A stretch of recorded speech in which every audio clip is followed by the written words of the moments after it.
2, 1, go.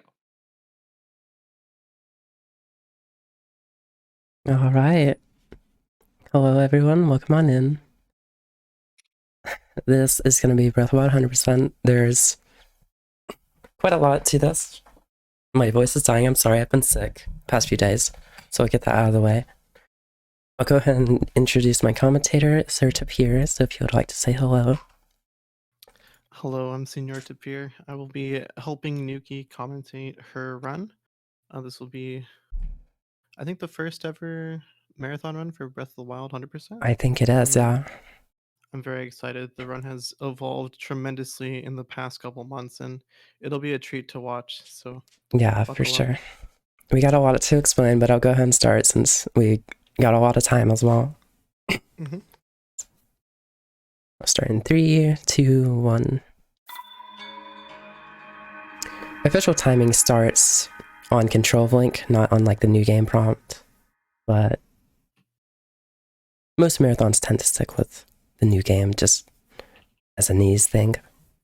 Mm-hmm. Is there anything general you can think of before we start? General things. The game will be run in English. This, I believe, it's one of the few categories where it's actually the fastest language in Breath of the Wild. Most other categories are either French, Italian, or German. And it also just so happens that we read English, so it's very convenient for us as well as runners. Right, that's true.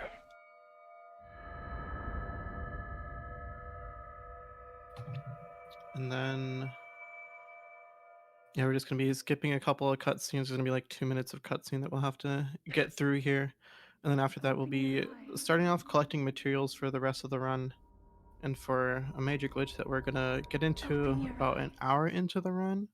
Right, so this route works in the way where we try to get as powerful as possible off the start instead of like doing things in, I guess, intended order, quote unquote.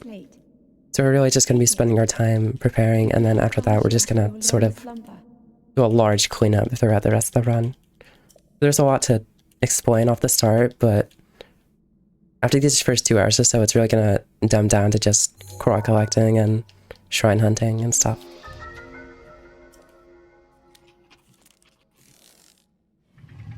So the first thing about this is that we're not going to exit through the front door. We're going to clip out.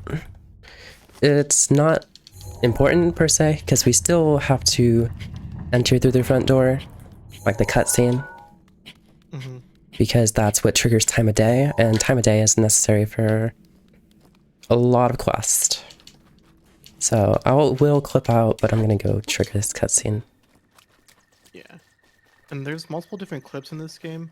The one that you just saw was a scope clip. Link basically just does a 180 pivot on his point, and that sends his back on the outside of the wall and allows us to clip out. And then the next clip she's going to do, the walls in this game are not really double-sided, it's mainly one-sided. So if you're on the outside, or like if you're on the inside and out of bounds, then there are a lot of places where the wall textures don't really line up too well, and then she can just either side hop or crouch out of the way. In this instance, she's gonna side hop outside after watching this cutscene.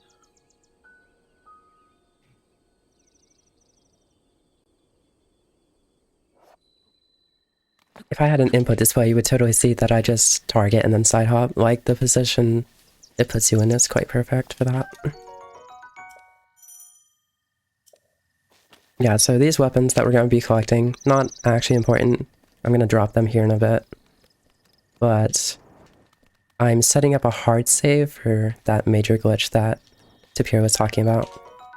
And it's very complicated, but we'll try to get into it later.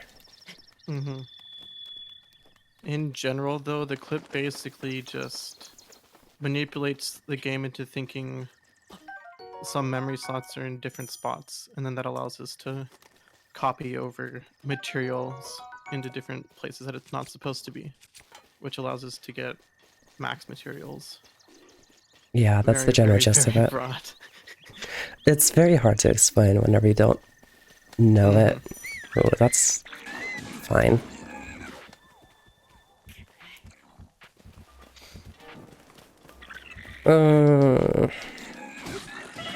This is fairly bad off the start. It's okay. Alright, first run first early game jitters, that's fine. And no, this is Switch version. Yeah, Breath of the Wild is fastest on the Switch, even though it did release on the Wii U initially, I believe. Or they came out simultaneously, but after a certain patch, the Breath of the Wild loads became faster on the Switch, so we all run on the Switch. As long as certain tricks are easier to do on the Switch as well.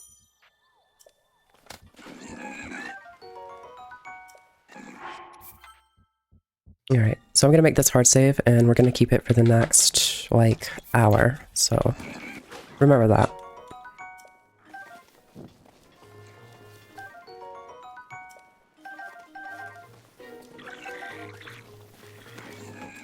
And the items that you see here, it's slightly backup food, it's mainly for the glitch that we're gonna do.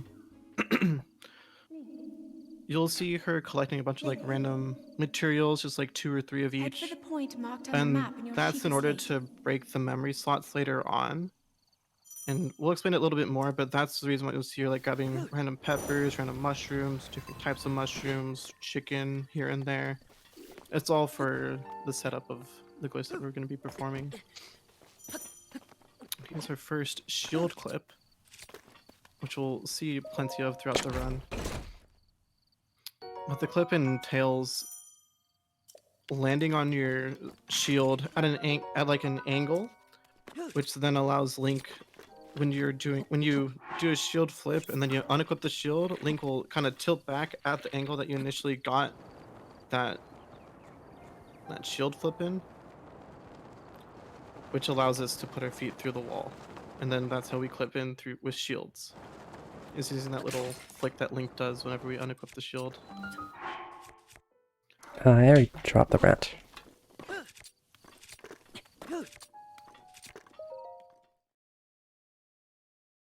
Kinda... There's, yeah. Go ahead. There's many glitches going on at the start of this run. I think this, like the first 5 minutes of any percent, first 3 minutes of any percent goes through like 4 or 5 major glitches that are just pivotal for the run. So we'll explain them later on as we eventually encroach them more and more.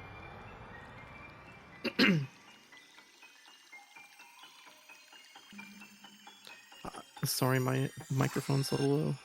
I don't know if you saw the message. Yeah, you're maxed, and the Discord is maxed on my OBS. Slay. Okay, let me see if there's something on my end I can do.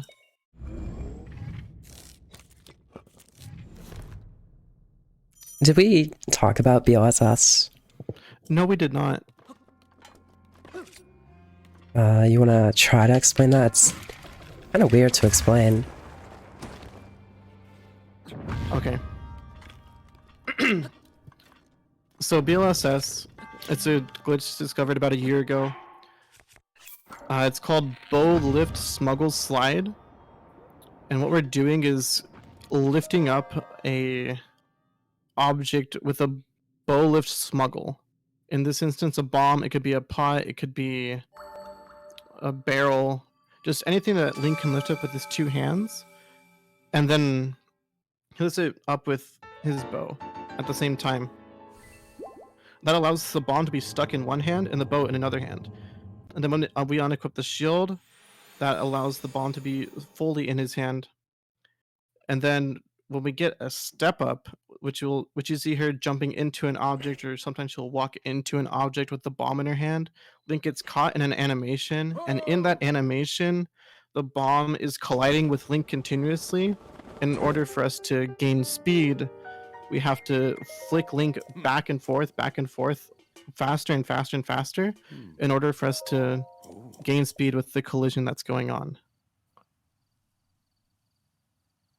Was that good enough? I think that's good. Much better than I ever could have done. Yeah, so we're about to do it again, so you'll see sort of what he means. It's kind of a lot happening at once. The inputs are quite fast for it.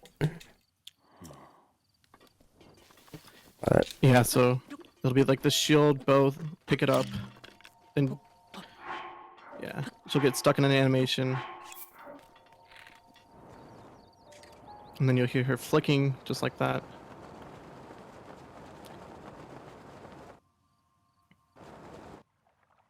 And it's basically just the collision between Link and whatever object he has in his hand that is causing the force to go in the opposite direction of which he's going.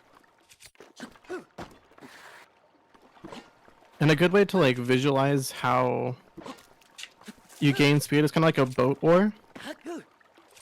Like the boat oar is pushing in the opposite direction in which you want to go. So you're kind of like making Link be that boat paddle. Classic Here's another skew Magnesis. clip. Yeah. This clip is a bit finicky. It's just trying to find the proper angle to get Link at, and then trying to find the proper angle to clip into the shrine at. It's all... Each clip is unique. Each clip is different depending on the angle which you get your skew and the angle that you have to clip in at. But it is a very powerful glitch, which basically allows this to clip into any wall that isn't very thick.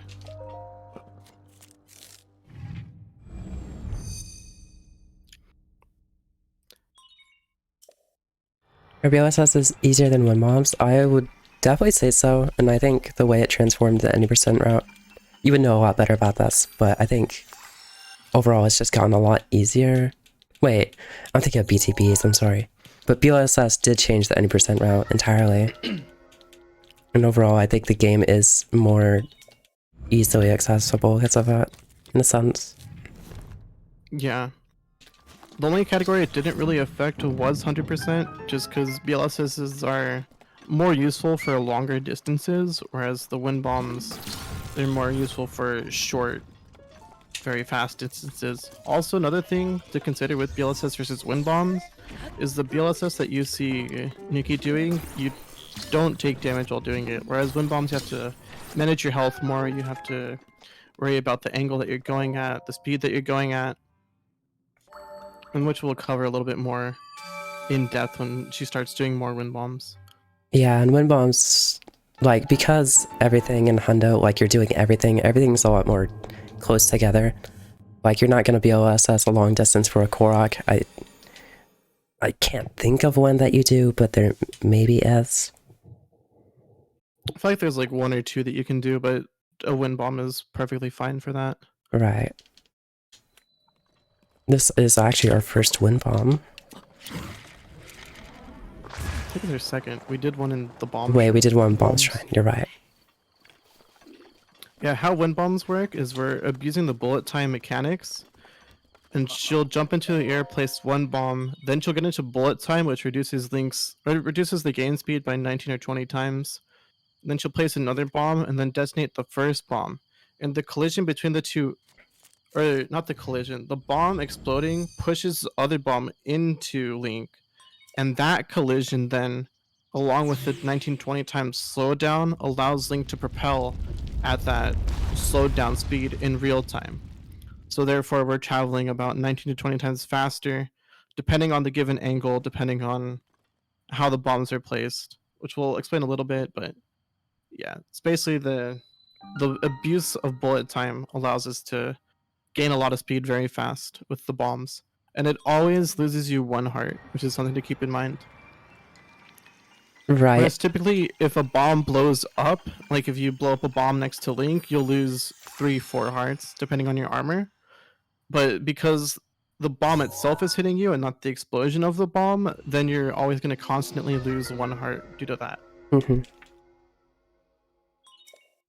And one thing, because of how Wind Bombs work, like, the variability in all of them is quite vast. So you'll notice that throughout the run I'm going to be changing out my inputs ever so slightly, just to get, like, a different kind of Wind Bomb depending on where I want to go. Like, some give more height, some give more speed, some go straight up. Mm-hmm. Yeah, wind bombs are very versatile. They were the primary thing for every single route for at least 2 to 3 years. Mm-hmm. Also, this is a funny cutscene. It's because we jumped off the tower and fall damage cancel, right? I'm trying to think if there's another reason.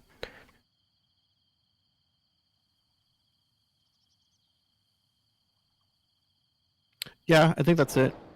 I think you just kind of desynced the old man because you talked to him initially at bombs. So this is technically your second interaction instead of your first. Right, yeah.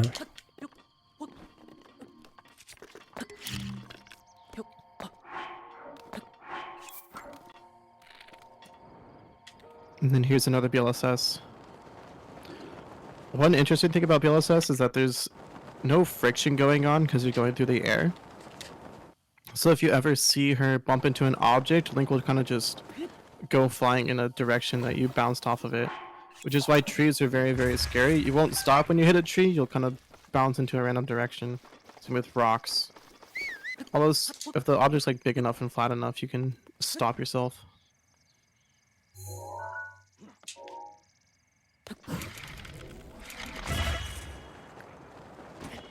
Well, that's really unlucky, actually. Mm. Pretty tight wind bomb. The inputs, rather, are kind of... They're a little precise. Mm-hmm. And this is the thing with the wind bombs, is that the one that she just performed needs to be basically the maxed height that you can get for a wind bomb. There's a bit of leniency, but you want to get a really high wind bomb.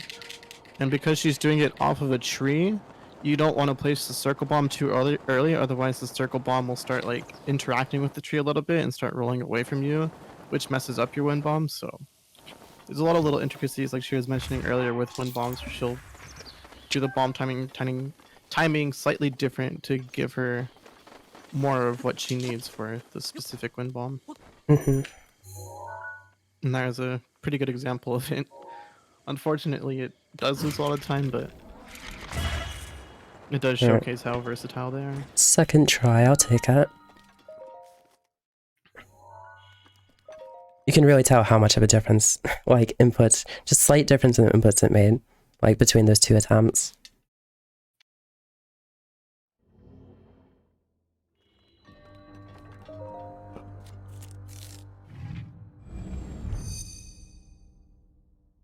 So, all of this is the tutorial pretty much of the game, Plateau.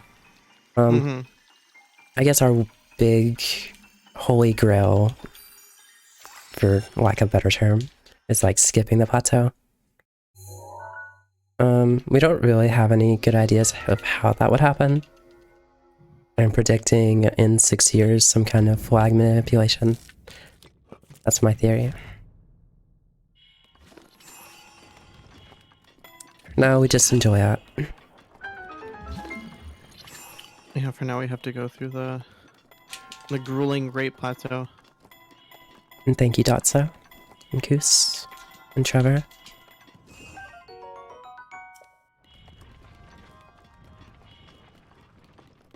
And the interesting thing with like all the runes that we're getting is that most of the categories don't really use like half or even more than just bombs.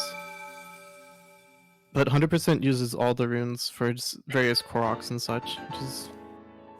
Right, it's a really nice change. It's a nice change of pace. Although I still do wonder, what is the least used rune? I mean, I guess it'd be camera. Oh yeah, camera's a rune, huh? Technically. Amiibo too, if you want to be specific.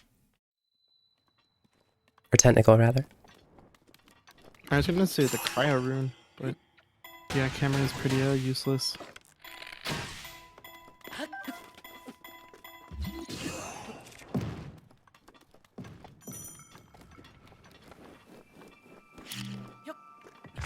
And then here's a cold area of the run, or just the cold area of the map, which you won't have to worry about too much after this Great Plateau section. Every 10 seconds she's gonna take half a heart of damage.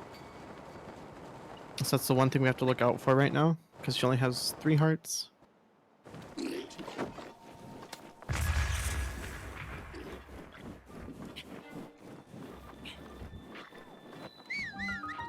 Okay, I think you're good. Whew. Yeah, I'm definitely good. Dropped it a little early, but that's okay. Mm-hmm.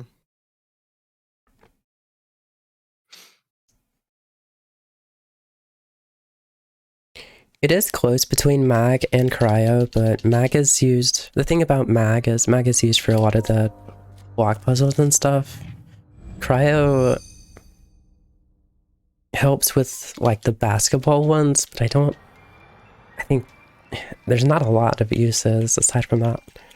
So I would have to go with Cryo. Yeah, like you said, Mag has the block puzzle ones and like the ball chain ones. And also just doors and some divine beasts and stuff. True. There's like pebbles under doors and stuff. Yeah. Mm-hmm. And then Krau's is used for the lily pad Koroks, and then the Oh yeah. which sometimes you don't really need to do it for that. And climbing up waterfalls for like a specific Korok that uses mag anyway. So I still had Ragdoll there, and I'm not sure I understand that quick fix.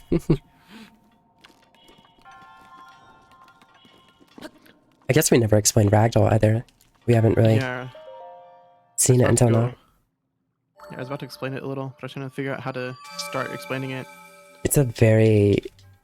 It's peculiar. It's a concept. Yeah. Okay, so there's a glitch in this game where every time you do a shield flip and unequip the shield, like how we clip into shrines, you give yourself something called Ragdoll glitch, which is where the next time you'll take damage, Link won't Ragdoll. He'll just kind of like jerk to the left, which is what you saw happen there with the wind bomb. So since you had Ragdoll glitch from something that happened earlier, that wind bomb failed because she just kind of jerked to the left. That's something that she'll have to look out for a little bit more when she starts doing different clips, which will happen during the test of strength shrines. But most of the time, because we'll have a bunch of hearts, she's either going to just blow herself up and clear the ragdoll like that, or some other technique. Yeah, I'll be blowing myself up. As long as I don't forget. Mm-hmm.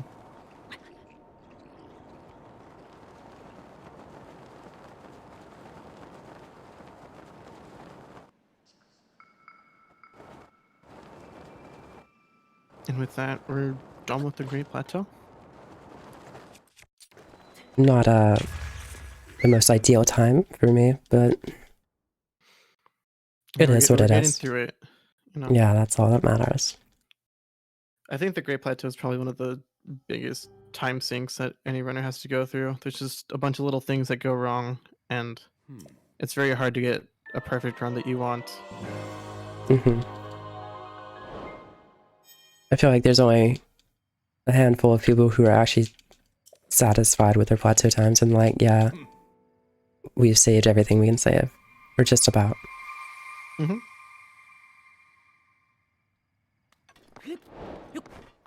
Alright, now she's going to be going over to Satori Mountain to start picking up those random mushrooms and chicken wings and stuff that I mentioned earlier for the glitch that we're going to be doing in just a little bit.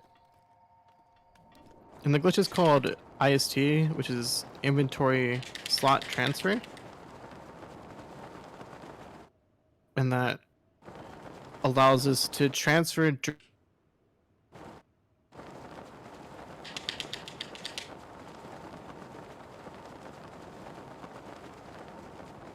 You there? Ooh, no.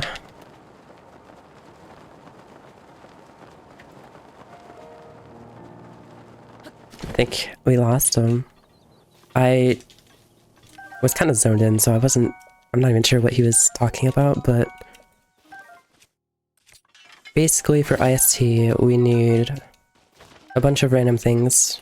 Not really important what things. We're just going to be using them to basically mess with some memory stuff later.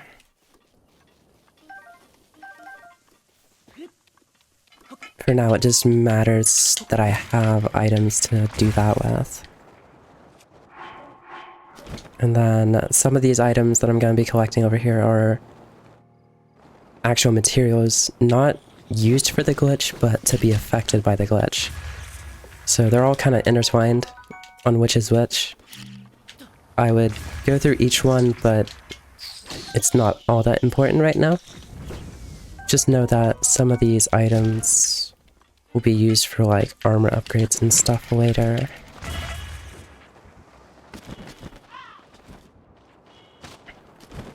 Oh yeah, 100% definition. I never went through that.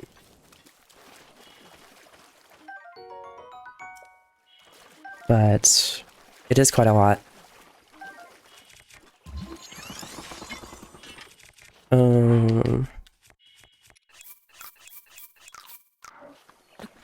It's basically anything that is a permanent change. So yeah, like map percentage, permanent armors and weapons, Korok shrines, which are part of map percentage, but max runes, horse saddles and brides, quest. It really is just about everything. The only thing that people always question is why don't we include shrine chests because they appear on the map. I am not 100% sure, I'll be honest, but my assumption is that it's because it does not add to the map percentage.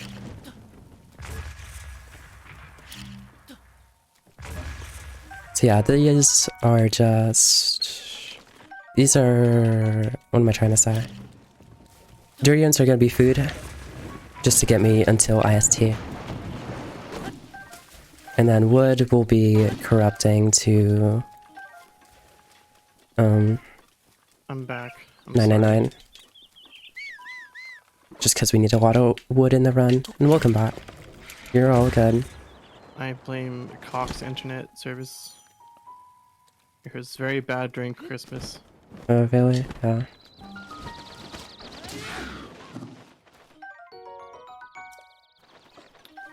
Alright, so you got your Rustrum, your Acorn, your Silent Princess.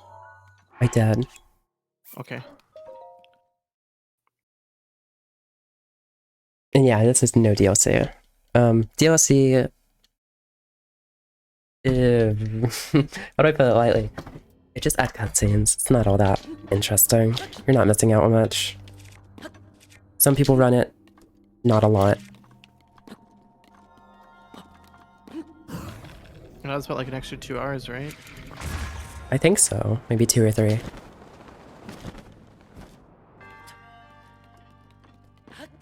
That was our first backflip wind bomb, which is more of a horizontal, less height sort of deal.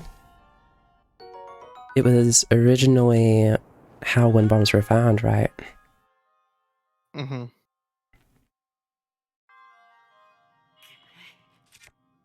By Satogashi. Yes, that's a name you'll hear a lot. Or you used to hear a lot if you were in the Breath of Wild community. Maybe not as much anymore. He did help a lot with the weapon menu corruption or whatever it is. Weapon modification Modifier. corruption. Yeah. Yeah. That's a branch of IST that we aren't going to be doing this run, but it has been incorporated into the current world record for 100%. And that just allows us to modify a weapon and give it properties that it isn't supposed to have in order for us to just kill things faster. Right, so the current 100% route... This is the one right before it, but the current one would modify like a Traveler's Bow and give it... I believe it's 10 shot and then like 200 and something damage and then zoom. It's like really insane. It one-shots every boss, mini-boss. Not sure about Divine Beast boss.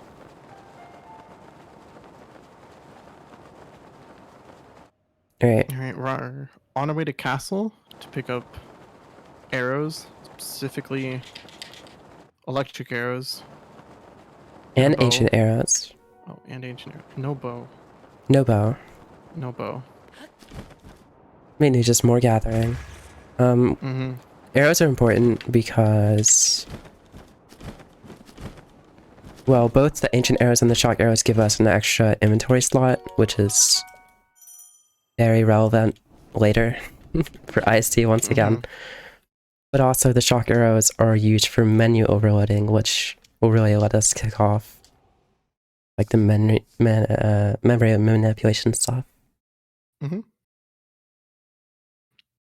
And all the arrows that we'll be gathering early game are going to be maxed out beyond the max amount that we can get, which is pretty cool. I think we'll have around like 4,000 or 3,000 arrows for the rest of this run each. So we'll have like 3,000 normal, electric, ancient, and bomb arrows. Yeah, it's quite handy. A lot of the older Hundo rats really had to route around like visiting shops for arrows and stuff, and it was always my least favorite part.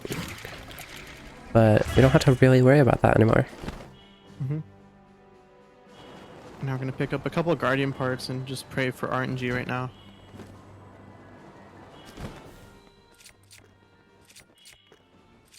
I am forgetting what I need. It's a spring. It's one spring, one shaft. Yeah. That document is wrong, I think.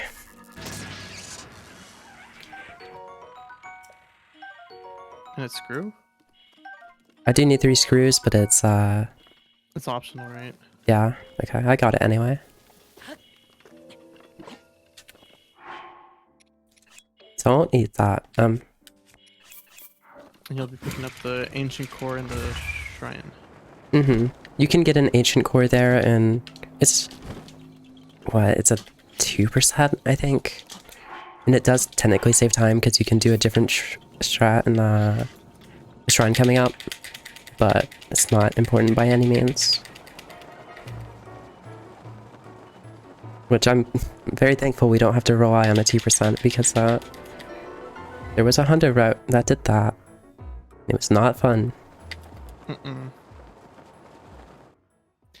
Yeah, all those Guardian parts are going to be duping them just for the amount that we need, and then that'll allow us to upgrade our Sheikah Slate to get Bombs Plus, Stasis Plus, and Sensor Plus. We're also going to be, since we're getting a core and then we're going to be maxing it, we can sell all the cores for, I believe it's something around 80,000 rupees, which plenty of rupees for the entire run, but also we can buy the entire compendium, which means I don't have to worry about taking pictures at all. Except for quest related. So she'll have to still take a picture of a couple of Guardians and... This is just wonderful. Leviathan bones. Oh, it's... You know, it's the first time for everything, and that's quite interesting.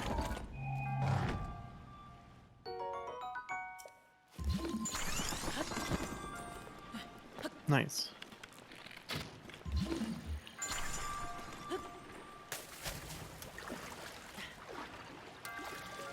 These Guardians are really annoying. I've never really liked this shrine because of them. But I'm safe. It's like if they shoot you over the void, you're just... just no good. And that's why you pray for the 2% ancient core, so you can do a different strat in this shrine to avoid those guys altogether. Yeah, I love the other strat. It makes this shrine a lot easier, but...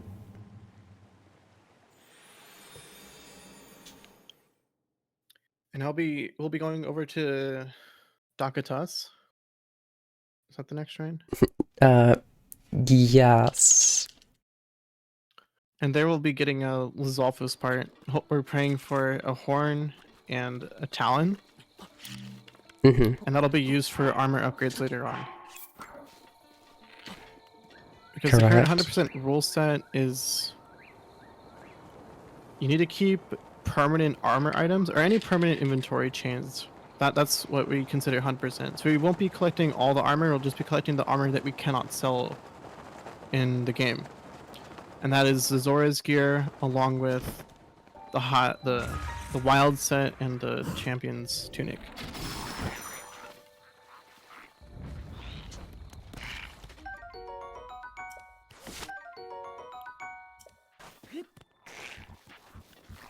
That was a little scary. You got pretty good RNG. I did get good RNG. I don't even remember what it was. It was 1 talon, 1 horn. Yeah, I need 2 horn, 1 talon, so A good start. This is a cool shot. I think that's like a one of a kind, actually. I don't think you see that anywhere else.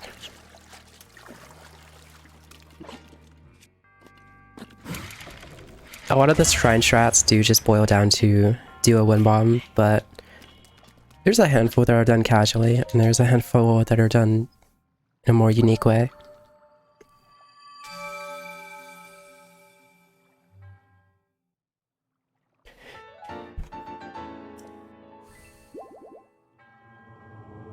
Yeah, Breath of the Wild 100% in general, because the world record is 1539, as opposed to just a few years ago where it was 30 something. So it's gotten a lot more accessible to people. There's actually quite a few runs in the leaderboards now. It's quite nice to see because it is a very good category. We're at 39 runs currently. Yeah, it's good.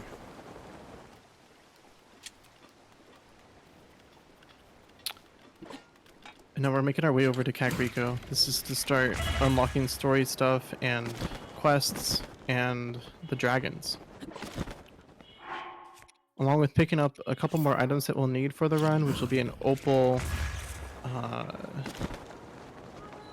the electric Beetle. beetle. Mm-hmm.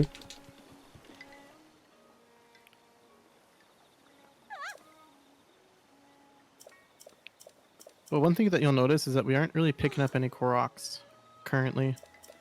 That's because Koroks tend to get broken when we do the IST.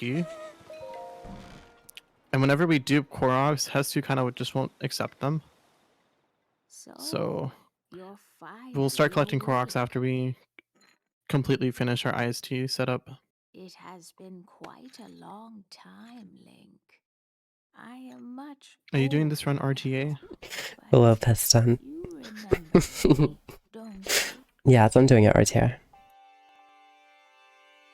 As long as I don't make any super funny boo-boos, it should be RTA world record as well. Because I have a world record with a 1756, but that was way before my 1708.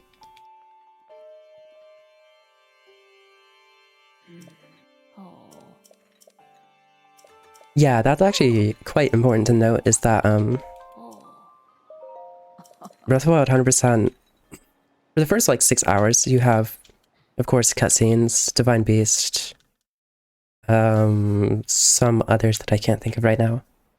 But after around the 6-hour mark, it gets a lot harder to find bathroom breaks and stuff. Just in general, time to do things. So like, I do remember there was, whenever I was a little less good at the game, I had a 25-hour single setting run where I just didn't eat once. I just didn't eat food at all. And it's not great. Like, I didn't even have a snack. I'm gonna try and not do that this time. Do you have any snacks prepared? I have Mucinex.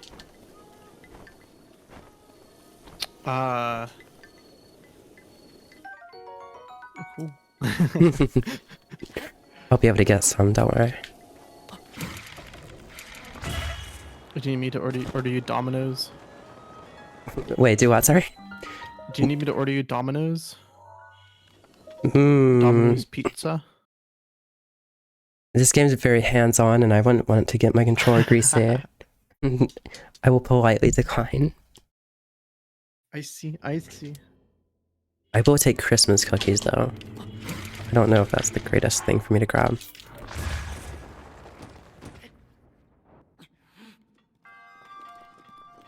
Our first shrine skip, or test of strength rather. Mm-hmm. These are dumb. They're a little less dumb because of Piston, who made a very good video on these, explaining them. It usually works.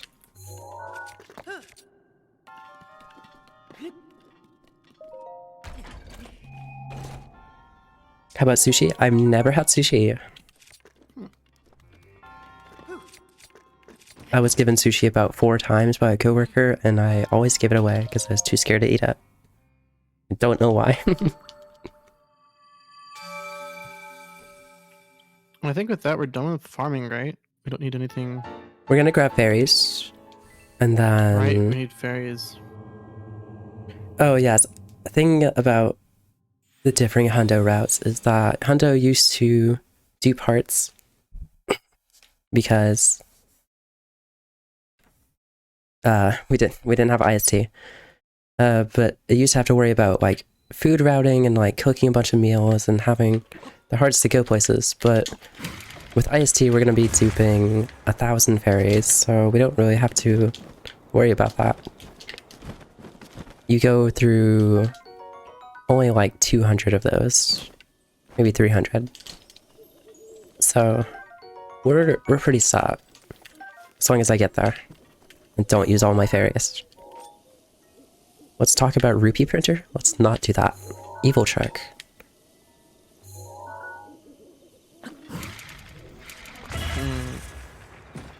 That's one fairy.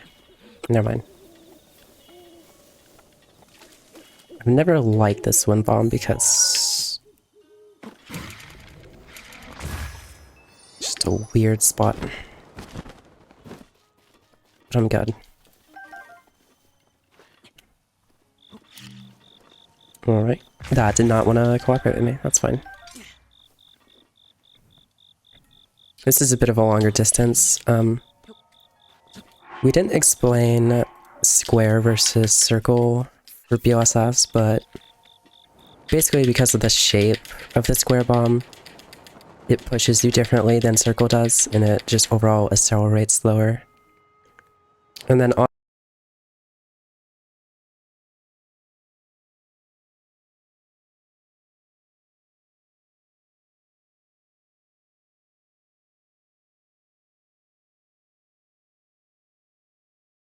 also with BLSS, there's a speed cap.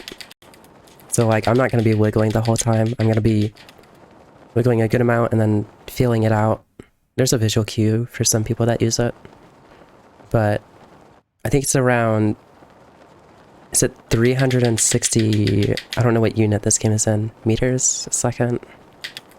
Is your internet good? Sure. I thought it was my internet, but No, it's probably my internet. Hold on, I'll check. yeah. I think I was BLSing too fast. You BLS so fast you broke your internet. Oh my god.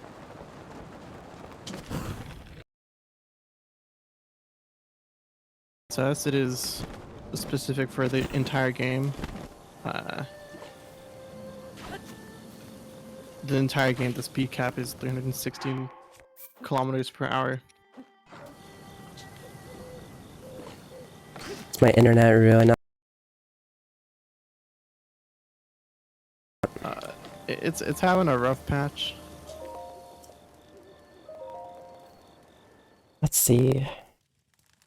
Yeah, I have a few drop frames, Yeah. but it seems fine. It says it's fine. Yeah, I think it's good now.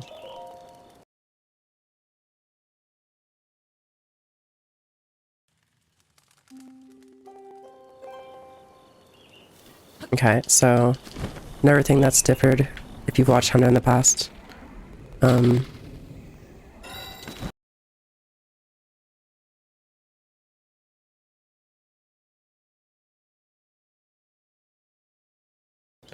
so we would need a horn per speed food, and we use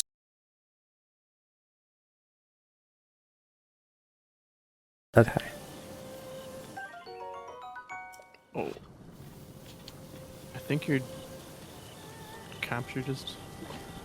It's out. not my end. I'm not dropping any frames or anything. Okay, so it's the server that you're going to. Maybe. That's I going think away it's from caught me. up though. Oh, I think we're good. Scales Okay. are not being kind. So what just happened there?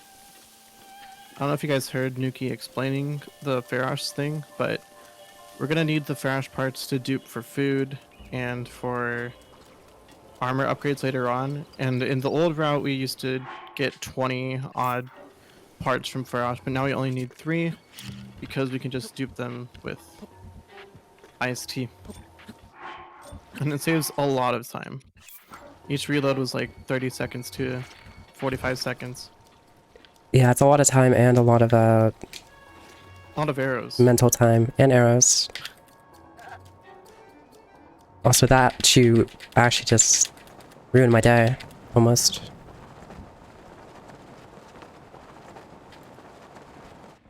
Okay, so we need the last more materials from this pond over here. And be getting my other horn from this little guy. Mhm. I'm gonna get bananas and I'm gonna get some fish.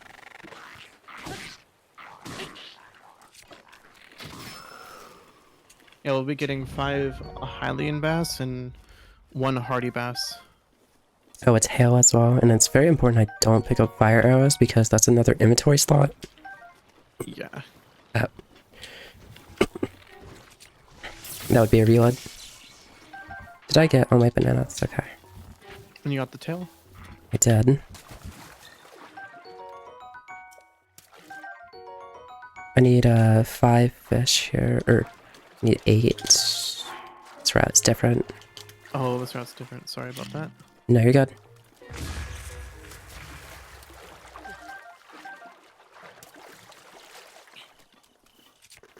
Alright.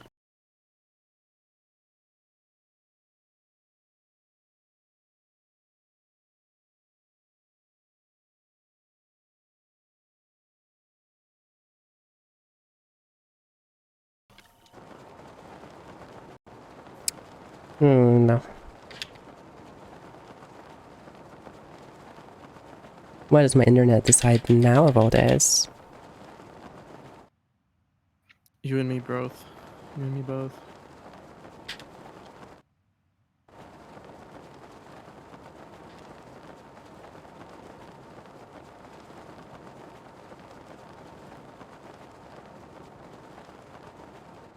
It's nothing I can do about it. It's not even like I'm dropping frames, it's just instantly dropping. Mm-hmm. We still have audio though, so I guess we can talk through what you're doing. Although I can't really see what you're doing, so. Yeah, I'm at Yamagana. I'm about to hit the autosave. You hope this doesn't PB? Me neither. And it won't, probably. That shrine took ages to load. Okay, I'm gonna load my hard save, and I am going to get 6 weapons and drop everything else. Which is important. For a reason we will explain in just a second.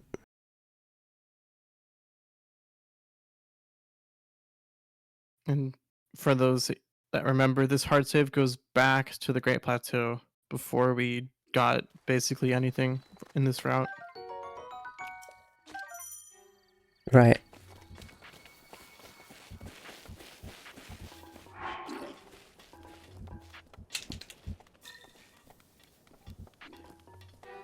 Yeah, so for reasons that are very complicated, this file needs to have 6 weapons, no equipped weapon. What am I doing? No equipped weapon, no shield, no materials, and no food. So let's do that. Going to eat steak and then, even though I'm already full, because Link is just a hungry boy. Should give me an autosave. Now we're ready to start.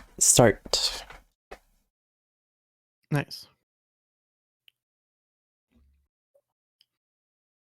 Okay, I will focus. You can do the explaining you want. Okay. I'll try not to say how many materials you're going to pick up and not. So. It's alright. Alright, so the first thing that she's going to do is she's going to head over to a shop and then start menu overloading with the electric arrows. And this will allow the game to kind of just be in a desync state, which allows us to start doing the IST setup. So she's going to be unequipping and re-equipping a bow with the electric arrow out until we don't see like Link's body anymore. Now she's gonna start holding some items and then talking to this guy, selling those items, and then that'll create the desync for IST.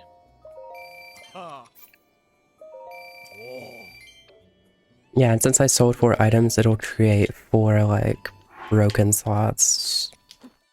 I have to pick up another item or drop another item to finalize it. And then I'll do it again. And also as a byproduct, I duped over this Traveler's Bow, so now I have 3 Forest Dweller's Bows, which is important later, because I need a certain amount of multi-bows to dupe more bows easier later.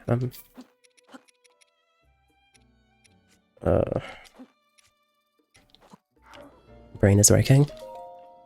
Yeah.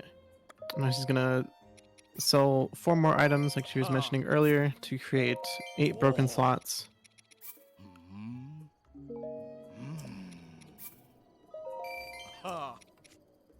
And then pick up another item. And I need to drop this, and then...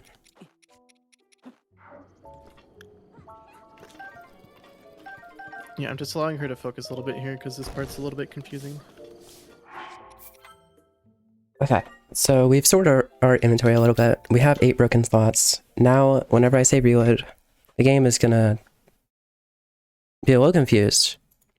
So basically, since I have 8 broken slots, it's going to count from the right, 8, and then dupe those. And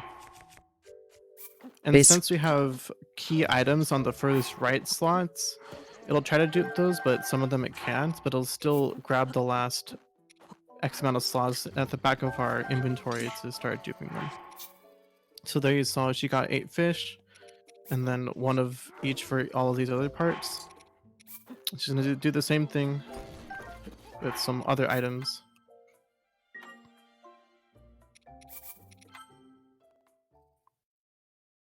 We do it again. And yeah, as Tabir said, it does dupe key items, or tries to at least. And one thing about that is that it dupes our spirit orb stacks. So I actually have a bunch of stacks of 8 of spirit orbs, and that will be useful in about 30 seconds.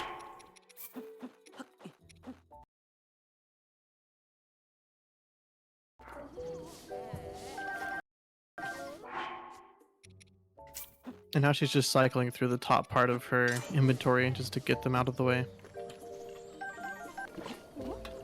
And then setting it up a little bit more to get the last parts that she needs. Or not the last, there's some more, but everything that she's dropping down that isn't duped, it's just to put them to the back so that way she can dupe them in a couple minutes.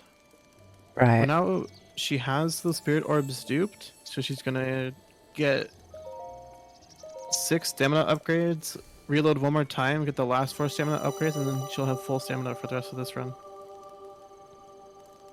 Yeah, and we turn in a certain amount of spirit orbs because, like, to both help with managing those broken slots and, like, what it dupes. And, like, we don't want to use all of them. So we only turn in 6. And then we dupe them again.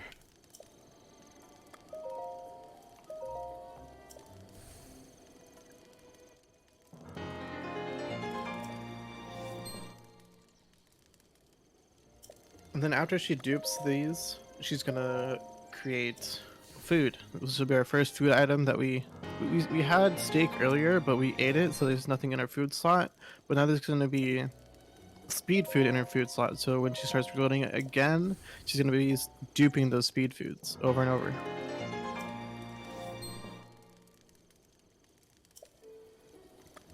But we won't dupe it like all the way. There's gonna be like a different glitch that we're gonna use to kind of break it into all the food that we'll need for the rest of the run.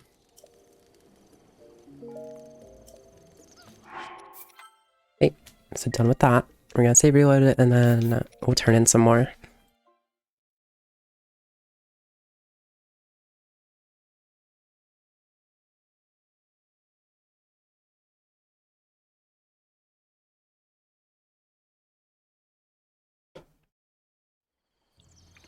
last 4. And then, yeah, as I mentioned before, since we're going to have max fairies, I don't need to turn in hearts. I won't need to turn on the hearts later for, 1, because it's a 100% requirement, and 2, because of the Master Sword. So we'll turn in hearts later at Korok Forest.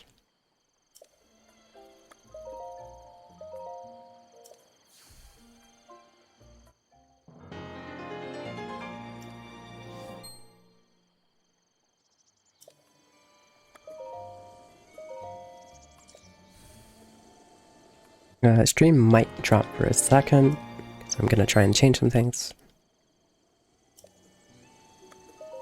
I will try to get to a reload, so it's in a more convenient place.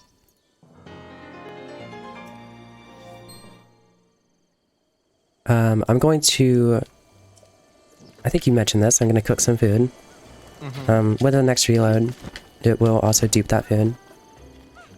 Which, managing that is also important. So I'm gonna cook my speed food, which this is very important. So it'll last us the whole run. Stamina food is a little less important. There's some cases where it comes in quite handy, and it's good to have. I'm not I feel like sure. there's like 2 spots where it's kind of nifty to have. Yeah, I can definitely think of that, flower chase.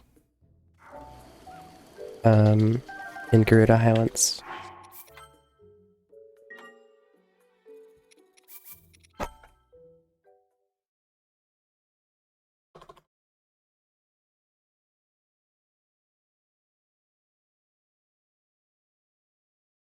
One thing that doesn't affect IST, which you might think it might, is quests. Your quest menu has no effect on the IST at all, thankfully. So that is pretty important for us getting just the main quests, any side quests we want to do. It's just very helpful. Mm-hmm.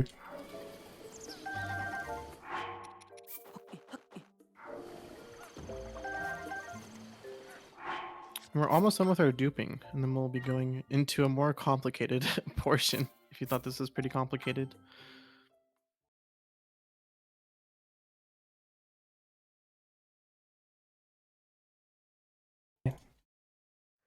Yeah, it'll be good.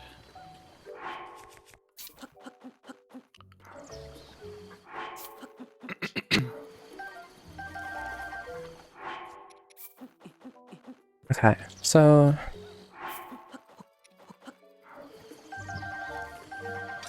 going to talk to this woman. She's not important for IST. Just conveniently next to her, and as long as we start the quest, then it'll complete later.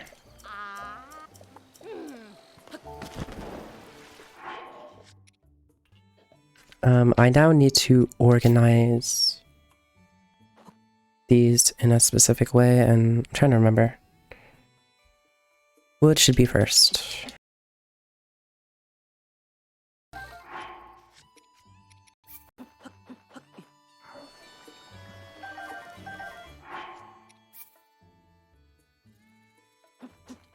I'm trying to not make a mistake. That would be ideal.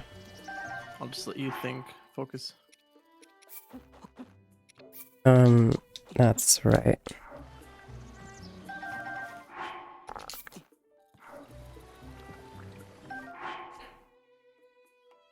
Just gonna make sure this is right, 100%. Okay. So now I need to equip some specific things. Save, and then I'm going to load that autosave on Plateau that I got what feels like ages ago. Because now we can use this for corrupting, because with the broken slots loading into this autosave, it's just, I'm not really sure how to explain this, but it's something to do with offsetting. You can maybe explain better.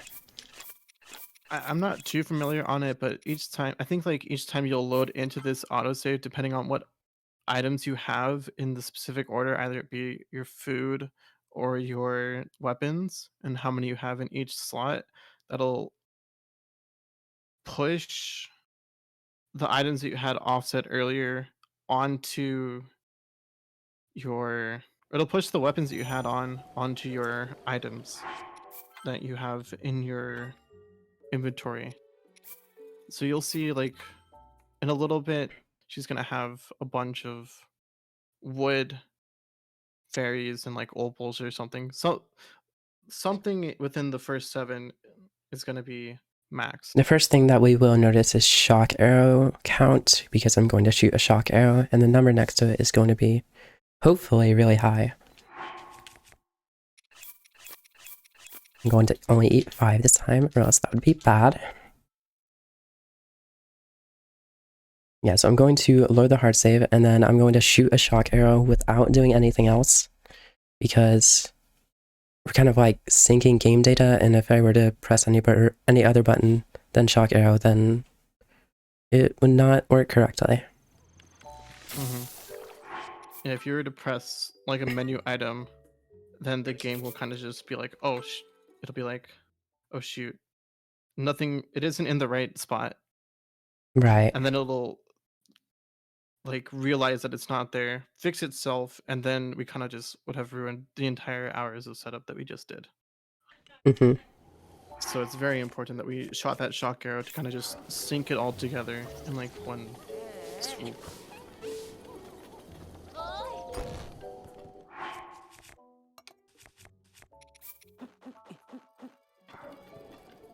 Okay, so we have all those cores I was talking about. It's time to get our money for the run, and we have a bunch of other stuff. You can take a look, it's quite nice. Quite pleasant to see.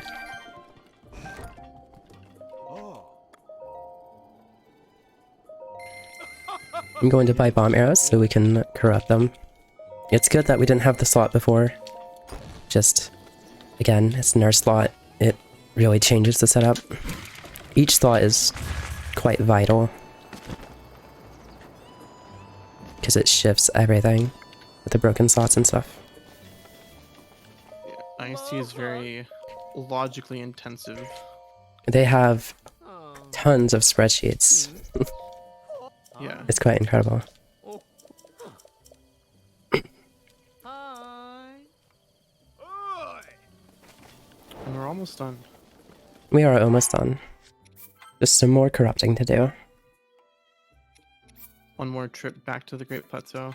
I think it's Or is it 2? 2.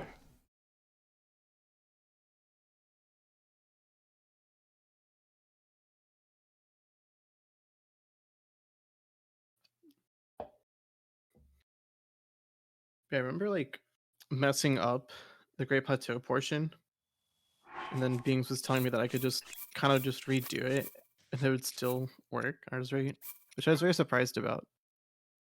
It's, if you have the knowledge, I'm sure you can back up most scenarios, but it's just,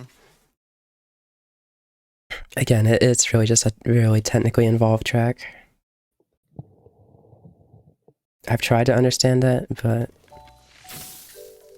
it takes a lot. Hello, Arju and Fluff.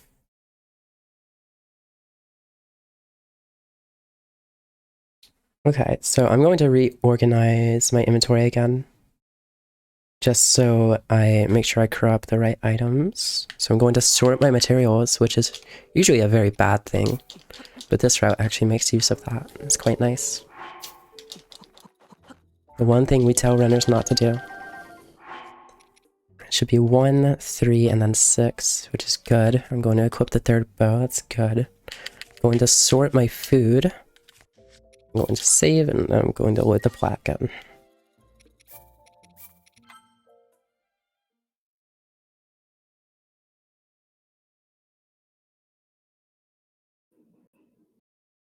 Nice.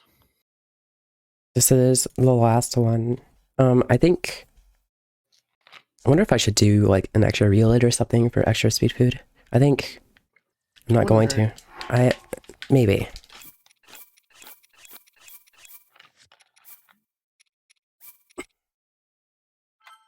Okay, shoot a shock arrow.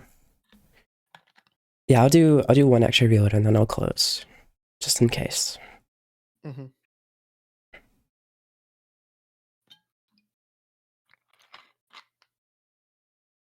And you heard her say she's going to do one extra reload and then close, and that's specifically closing the game. And if you don't close the game, this glitch will be active until you close the game. Like if you reload again, everything will be duped again. That's Right, a and very that's annoying really thing. bad because, like, we're gonna get our first Korok soon, and then also if you were to do that with champions' abilities, it just breaks them entirely. So we don't really... I mean, there's no... What am I trying to say? There's no purposeful, like, save reloading in this route that I'm aware of. It's just like, if you make a mistake, and then you have ISC active, then it's really bad. Mm-hmm.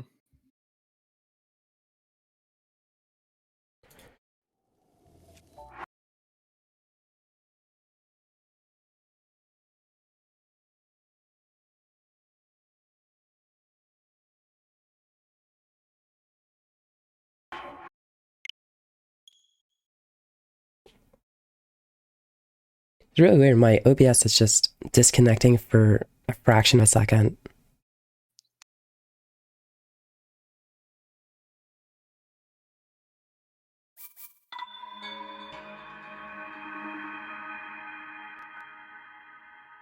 I blame the constant updates that OBS always pushes on us. I don't know, it's really weird. I've never had this before. It happened to me with the Bingo-thon servers. Like restreaming to those. Sometimes it can be... There's like one or two servers. They have like 8 for like the different people. But there's like 1 or 2 that I can't connect to for whatever reason. Oh, interesting.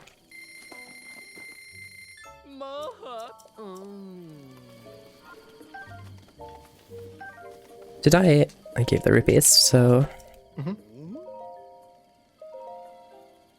OBS is nervous. You and me both, OBS, it'll be okay. I'm through the nerve-wracking bit. It is a little slower than I would like, but I won't be picky. Take what I can get. We're here. No, you didn't mess it up. I didn't mess it up. And you're like 5 minutes slower than what you would normally do. So I think that's a accomplishment. Yeah, it's not too bad, especially since I died on plot. And we were And double reloaded. checking to make sure you had everything as well. So. Yeah, exactly. Marathon safety strats. Yeah. Thank you, Now we RJ. just have 10 minutes of button mashing. Yeah, I think it's something like 8 minutes. And it's not even button mash, and it's the worst part, because if you, like, walk away and button mash, you're gonna keep talking to Bolson while he's standing up, and he's gonna be like, don't talk to me, let me sit down. So you have to pay attention. It's really annoying.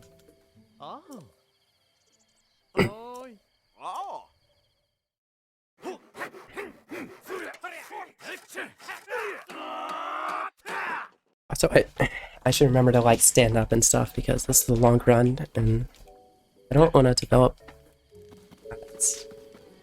This is a Go take a perfectly good walk. time to do so. Take a hike, you know. Go Take for a hike. swim. Yeah, take a hike.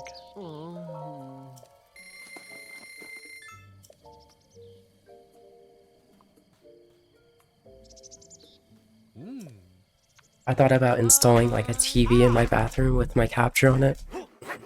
It would help a lot, I think. Because my bathroom is close enough that my controller stays connected, and I know some runners are not that privileged. This run will be without breaks. I think I'm the only runner in the past year. No, I think there's two Chinese runners that have also done RTA in the past year. Then there's me. Honestly, there's a Japanese runner that also does RTA. I forget what their name is though.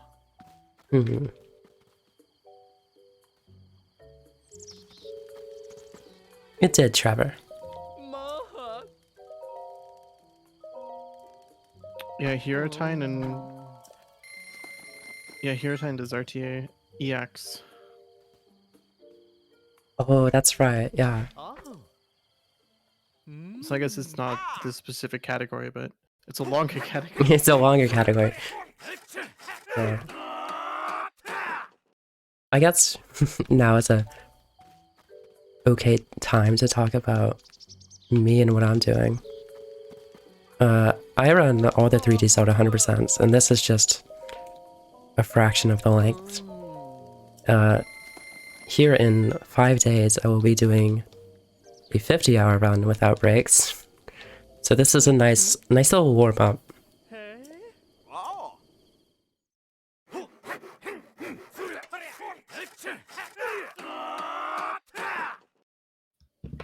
And that'll include Ocarina of Time. Of course. Let's go! Majora's Mask. Of course. Let's go! The Wind Waker. Yes. Oh my god. Skyward Sword even? I would never... Yeah. Oh, okay. No, just kidding. My god. And That's this it, right? game. No, Twilight Princess as well. And this game. Oh, I forgot Twilight Princess existed. Oh, no. How could you? It's the best Zelda. I won't take no for an answer. I've never played it. Whoa. You're commentating for me? I'm not commenting the Twilight Princess portion. That's fair. Okay.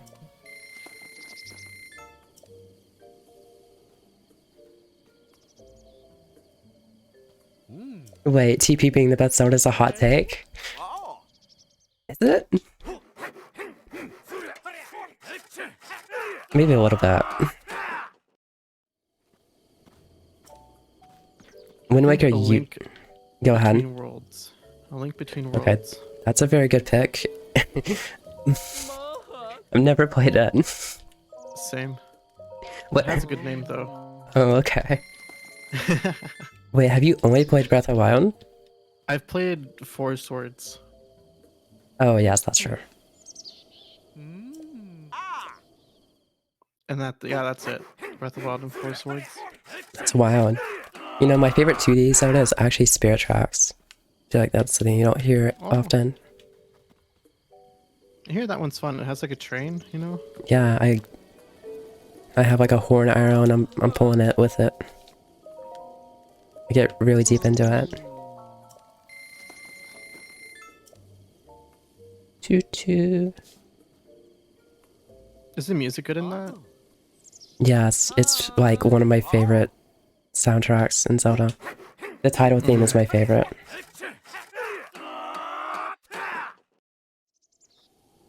I'm trolling.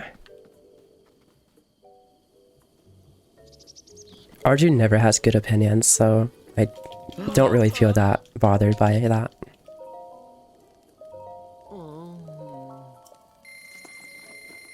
Wind Waker used to be my favorite Zelda, but then I realized that objectively TP is just kind of better, ever so slightly, in every way. But subjectively, I like Wind Waker better.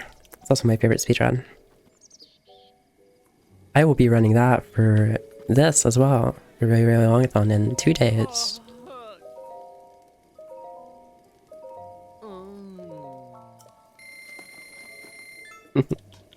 Love you, Archo. Alright, we're almost done with house building. It's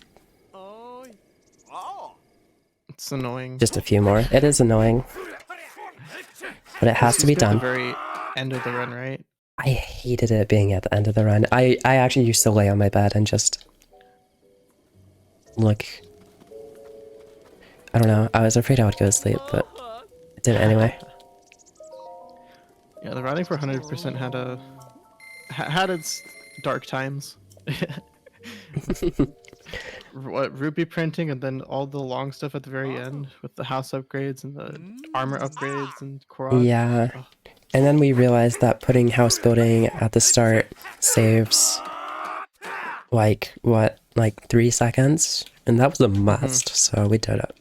Mm-hmm.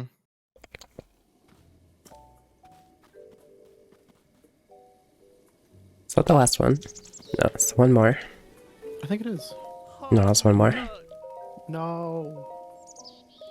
You need to plant some trees that don't even look like trees. They're like little Little shrubs. shrubs, yeah. We never even visit the house. We never even look at it. I turn away from it now.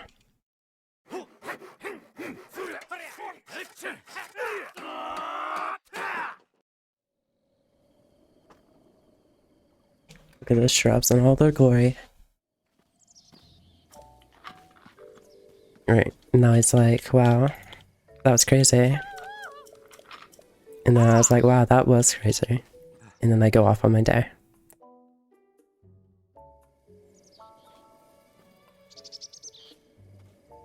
We're gonna do some collecting around Hateno. Just Koroks, camera. We're gonna get a shrine quest over here from this little guy. Shrine quest? Oh, that guy. Yeah, yeah, yeah. Yeah, yeah.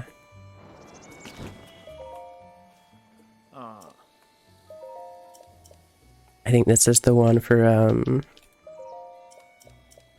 The Secret of the Cedars, right? isn't it, that's- Spring of Wisdom, yeah. Definitely didn't just see it on my screen. Alright, our first Korok. It's been an hour and 16. That's kind of neat. We wait so long to do it. Wow. Like, just 2 years ago, I think. Was it? Maybe 3 years ago. The first Korok they got was that lily pad on the plat. It's just so interesting to see like how the first Korok shifts. I don't have a torch. The mop. The mop. I'm gonna get the ladle. I don't know where the mop is. I don't have bombs plus. That was really messing with me. Okay, this is a little annoying. I always forget that torch, literally every time. The one next to Farosh, we have to repick it up, Oh. but I always forget it. I told myself to remember, but then I think my capture was having troubles or something. Yeah. I cannot catch a break with getting bullet time.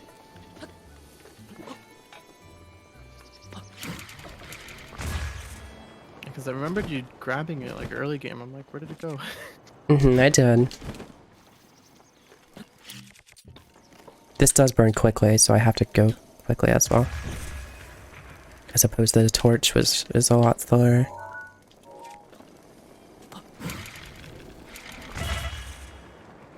Should be fine. Oh yeah, item smuggling, or weapon smuggling. Have we talked about that? No. It's the first instance of it this run. It's kind of the same, like, bullet smuggle almost in that regard. Oh my god. Okay, I'm grabbing the torch. This is so silly. I just saw it happened. Oh my god, that's so annoying. I should have just walked into it, I guess. No, no matter what, there's rain here. Oh, it's rain. It says You it's have the rain put out sunny. your torch. Yeah, it says you're sunny, but you got like fake rain. Come on. Oh my god. What am I supposed to do about this?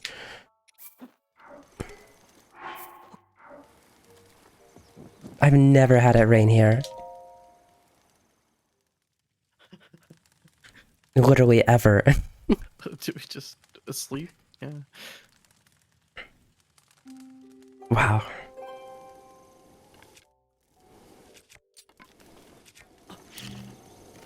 That's so It's funny. because I took a while to...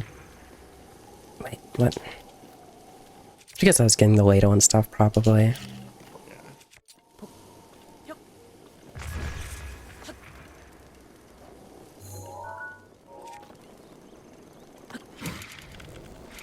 Oh, base station. Thank you for good up. Alright, so hold smuggling. It's a quick little trick where you can just have one of your weapons just be caught in your hand when you're doing something, and all you have to do is pick up an item and then unequip your shield, like right as you're picking it up, and that allows you to just have any weapon just free in your hand. Right.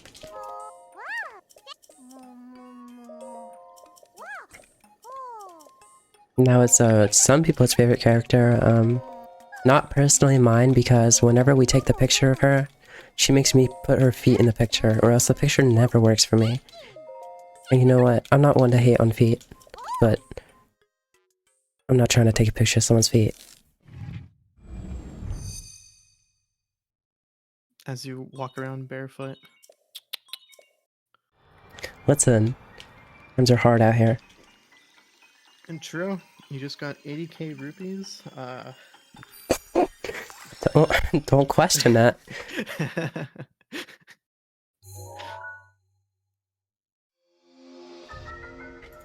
Yeah, so if we weren't waiting, mashing around enough, here's more mashing.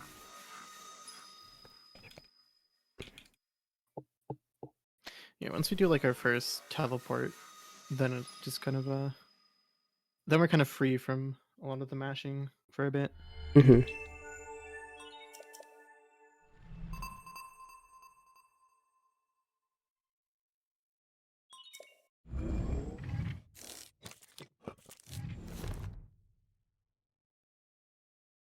Also here we're gonna finally get our upgrades to our Sheikah Slate. Get bombs plus, stasis plus, motion sensor plus. The most important one, of course.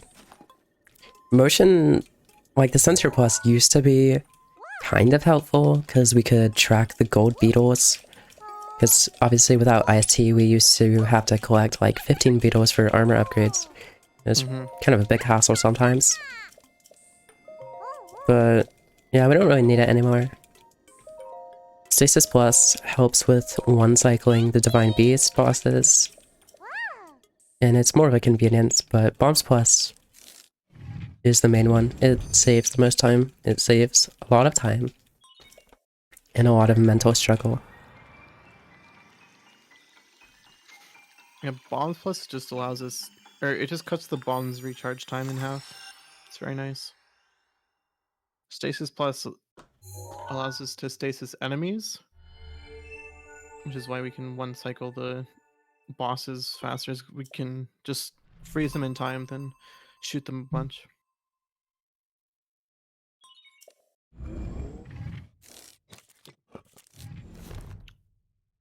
But the recharge time is the same between stasis and stasis plus. Wait, did you say the charge time is the same? It's the same. Really? I didn't know I that. timed it because I was getting very annoyed. I'm like, why is this taking so long? Does Stasis Plus just mean you can stasis more things? Mm-hmm. Okay, that makes sense.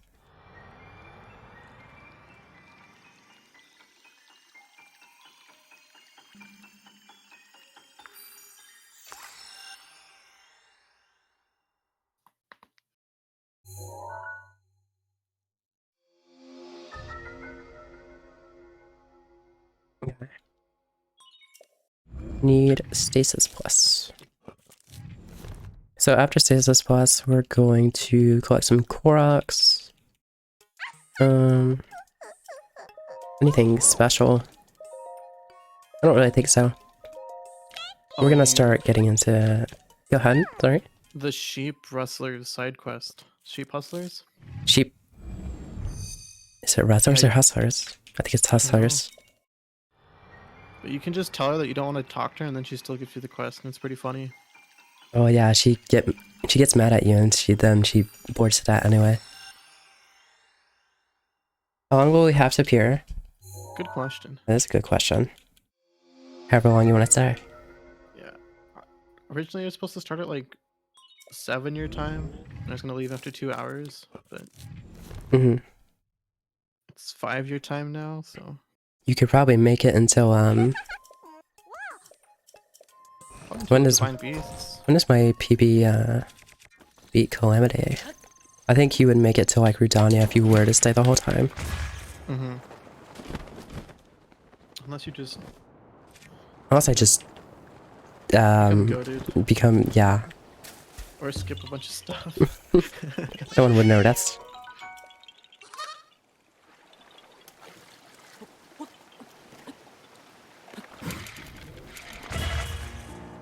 A lot of it will just become rock hunting though, which I find it fun. Some people find it boring, but I think it's very smooth and Very relaxing. yeah, Just going from one to another, back and forth.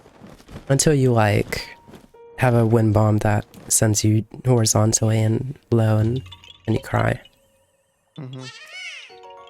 That's the one thing with this game. Like, you're so into the zone that if you mess up one wind bomb, you're gonna mess up the next 5. It'll just Yeah, destroy it definitely snowballs.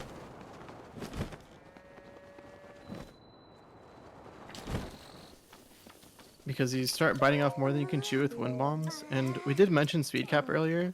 We didn't mention how it applies to wind bombs. So with wind bombs, you're launching the square bomb into Link, but the square bomb has different like sides of it because it's not gonna, or whenever you place it, it's always gonna face north, I guess. So all the sides are gonna face the cardinal angles. And if a specific parts of the square bomb hit Link, Link will get launched faster. But there are multiple parts on the square bomb that if you try to launch Link in that direction, you'll be too fast and you'll just stop in the air. And that's where one of the main struggle points with wind bombs comes from, is trying to go as fast as you can, but you can't try to go too fast with your angle of your wind bomb, otherwise you'll just eat a bunch of your time trying to squeeze out more Right. speed. And I go for really dumb things typically like that. That's kind of a more silly wind bomb. Like, it's more likely to fail, but I go for them because one, I think they're cool and they make me feel fast, and two, I feel comfortable with them. But with them being more prone to fail, if I fail like one, then as opposed to doing like no turn, no late detonation for the whole run, like if I just fail like a few, then it kind of evens out. So it's definitely like each runner sort of picks and chooses what they do. I like to be fancy. It may not help me sometimes, but maybe I'll get better at that. How do you do this like a game like this?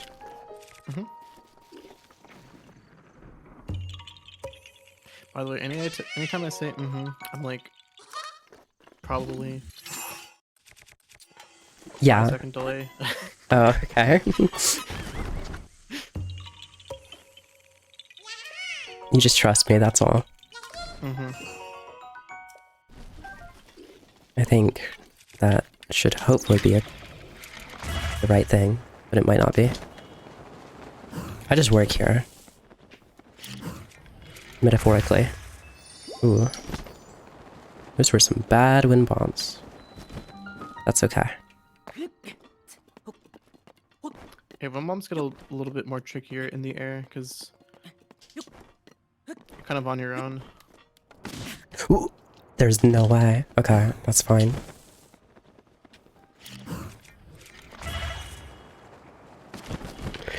Cheers.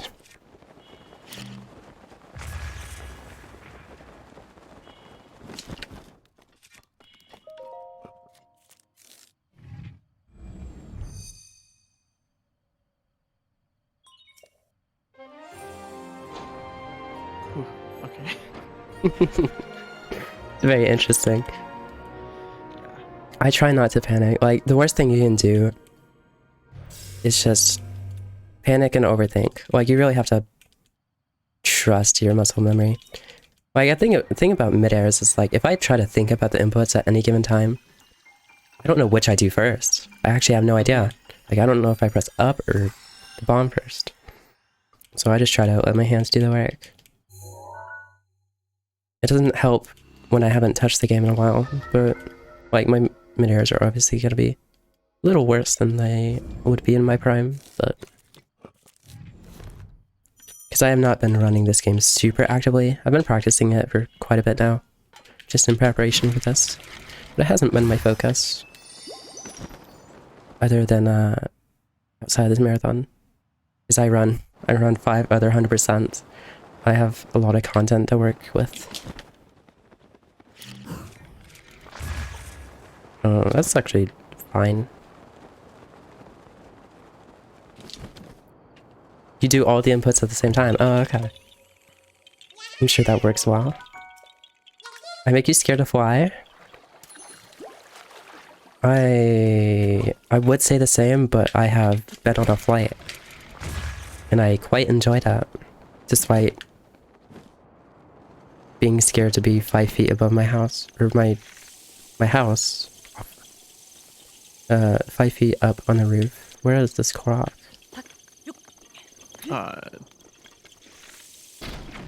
There you go. I'm like basically there.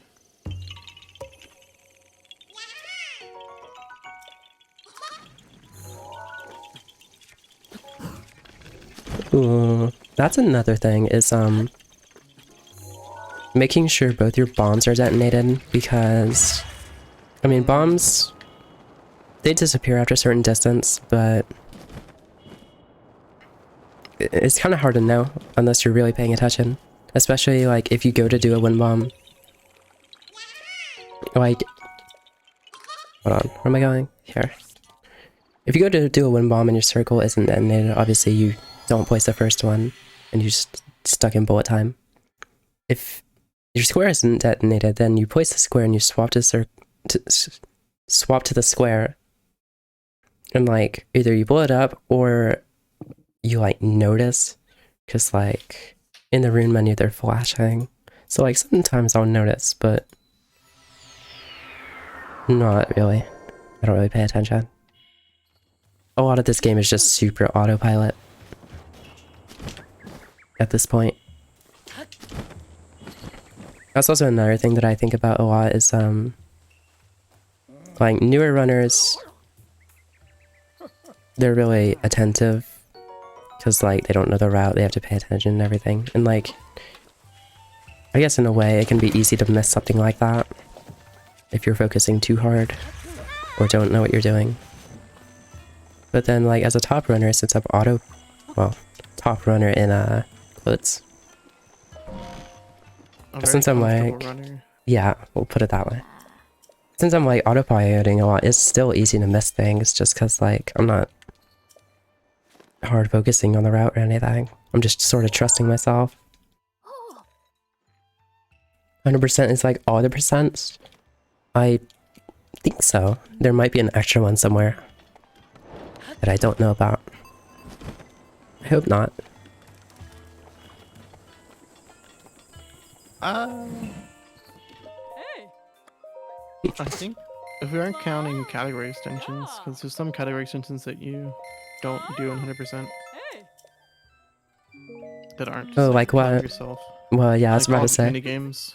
Oh, yeah. It's true. Yeah, we won't be doing the mini games in this. The minigames just give rupees, I think? Rubies, star pieces, ores, you know. Mm-hmm. I know there's like a... there's like a snow bowling one, right? Mm-hmm. I've never done that. I always wanted to, and then I never did it. You should play more bingo with us. Do you do it often?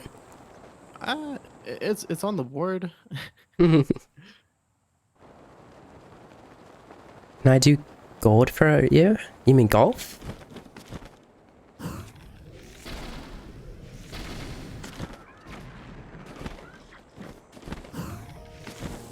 What am I doing? What's he doing?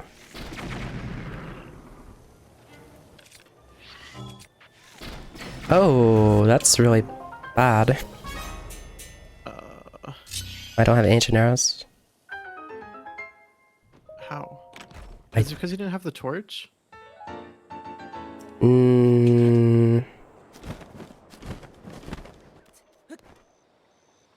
It shouldn't be.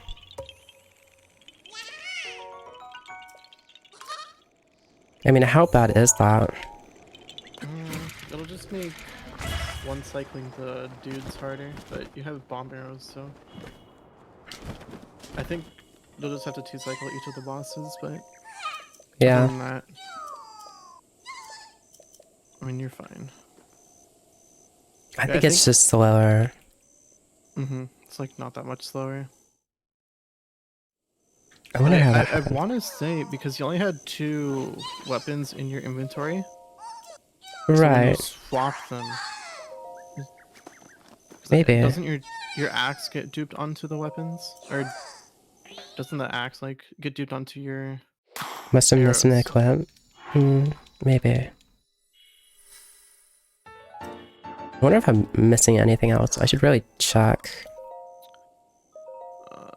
You had the talons, you had the restrooms, you had the wood, you had the fairies.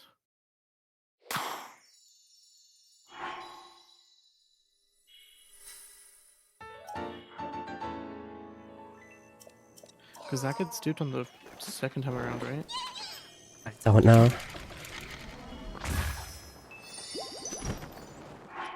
Let's check.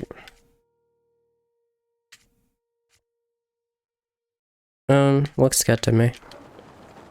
That's weird that it was just ancient arrows. I think ancient arrows are second. I think you're right. But I wouldn't be equipping anything on second. Second is just eat 5. The second you change your inventory positions Right. in your weapons. So I think since you had 2. Well, I'm supposed to have 2. I'm supposed to have axe and you're torch supposed to there. have 2. But I I don't don't think know. having hammer instead of torch would have changed that. Which is change, like the durability Right. that's applied onto it. We'll go back later, after the run. I am very curious what happened. Yeah, I don't know. Maybe you forgot to drop a weapon in plateau. I have 0 clue.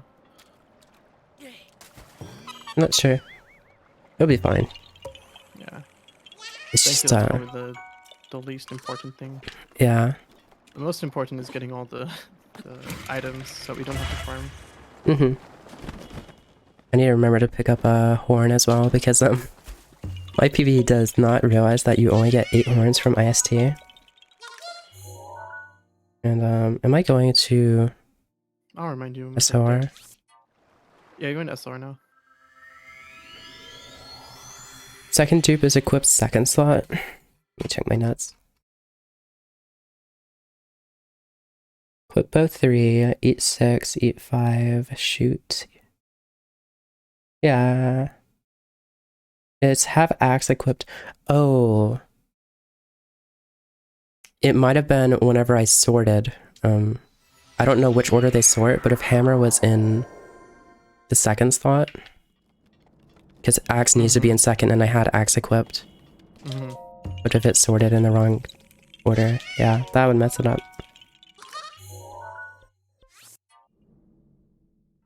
It's fine. We will work with that. Honestly, I think bomb arrows are more versatile than the ancient arrows. They are, yeah. So Like, I would prefer to have a bomb arrows. I'm just gonna have to improv some things.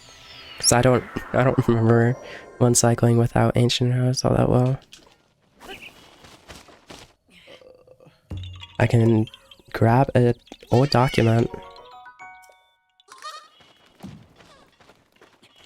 Alright, we're gonna go to our first Divine Beast, actually. Going to go over to Rito. Bit of a long BLSS.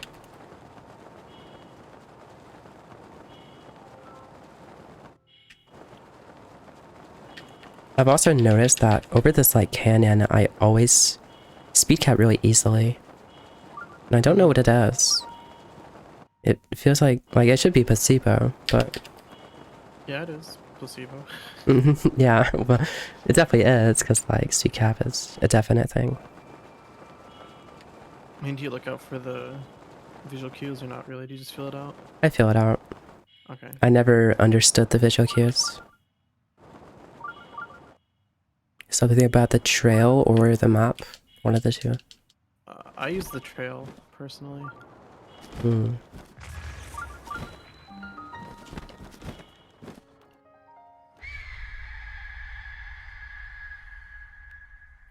Yeah, the trail will like be like flickering a bunch when you're like at a certain speed, and then when you get fast and fast, it'll kind of just stagnate and not really have an animation.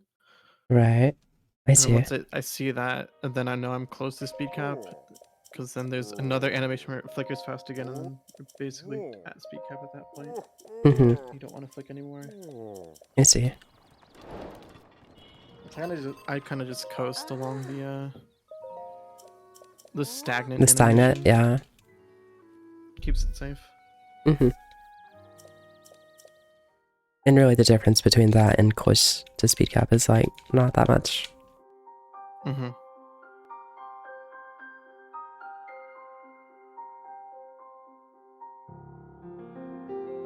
So we're gonna buy some things. We need some food related stuff for some quest. Then we'll head over to Teba. The Teba. The Teba. Also Rivali, the best champion. That's a hot take. Yeah, he has a good character arc, I feel. I liked it. Most people hate it. Because he's mean.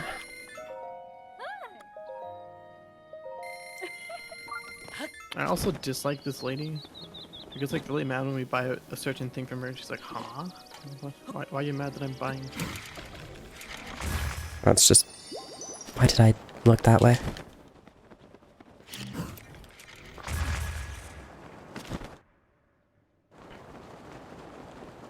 I don't know why you look that way. I don't know. I looked the right way and then I turned away. It's just stuff like that. Like that would have been like a 5-second win bomb and then it turned into a 15.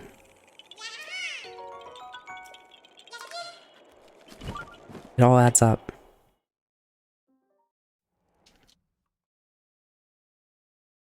Do you need the swallow though?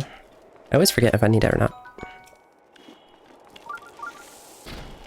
Also a fun little thing, we can shoot the bomb arrow before starting the minigame. And then whenever we do start the minigame, it'll hopefully hit the target. Unless I have bad aim, which... No comment. L. You know, I should have practiced Mado entry because I'm really bad at Mado entry. I'm sure it'll be fine. Discount Falco? No. That's just me. He's... like Falco, but better. I am fat fingering everything. Jeez.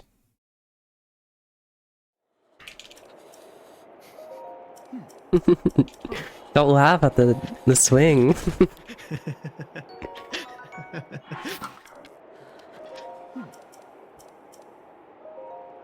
I was like, whoa, what did you fat finger? I'm very curious. And then I saw you pull out I- the weapon. I'm like, oh wow.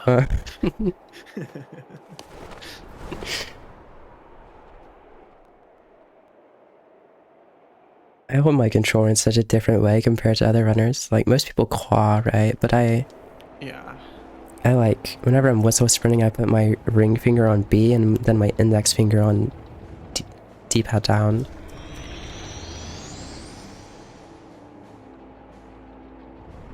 Yeah, I still don't understand how you hold the controller. Like, I've seen you use it, and it's like, oh, Oh yeah, you have seen me use that, that's the thing. yeah. I'm like a different beast. I have to do this without ancient arrows, that's so sad.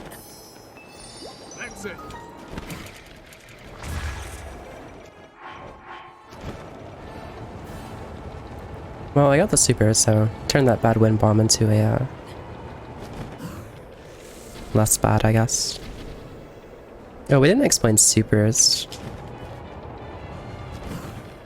Yeah. Okay, so as you guys have seen throughout the game, there's sometimes laggy portions of the map. either in like Kakariko or by far, or like in the Farron region or here. It's just a tiny bit laggy, but we can abuse the lag for ourselves. Same thing how like we abuse the bullet time physics, we'll abuse lag frames. And if Link opens up his paraglider on a lag frame, it kind of amplifies our speed by 1.5 times for some reason. Mm-hmm. And it's because we're opening our paraglider on a like it's like 1 every 15 frames, and then it's weird. I don't know. It is just one of those things that the game does, and we appreciate it. Yeah.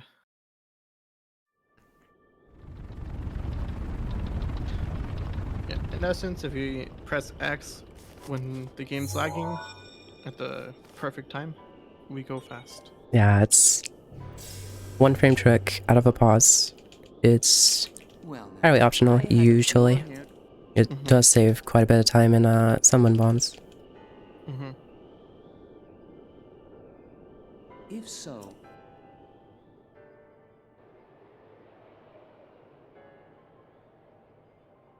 But lag can also be bad because if we try doing a wind bomb when it's laggy, the wind bomb kind of won't work because the game thinks that we're going too fast or whatever.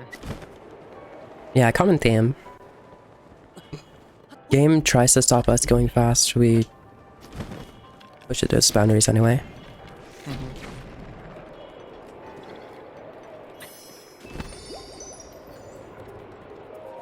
Mid-tow, nothing too special. We're gonna clip through this wall because going around is slow.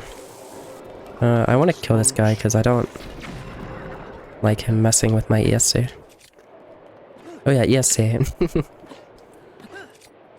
Also a 1 frame thing.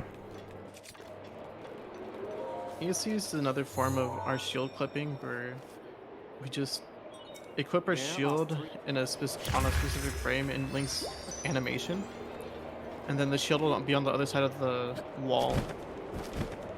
And then when we re-equip the shield, it brings our entire body on the other side of the wall.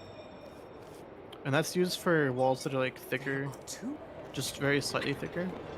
Because if the walls are thin enough, we don't have to do that at all. With Link's feet is just enough, but if the walls are thicker, then we'll need that extra little bit of distance with the shield to get ourselves through it. Right. That's... yeah. One kind of fucked me up there. It should be fine. Okay. See, that's so, what am I trying to say? The whole not panicking thing. Like, just trusting myself that I could still do it.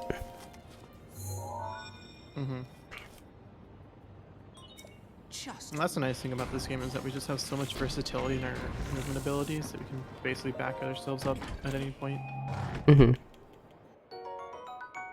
we don't really need to worry about stamina as well because we have a bunch of stamina that we duped at the beginning. Some of the safety things that we have for 100%. I don't do the cool thing here, by the way. I'm sorry.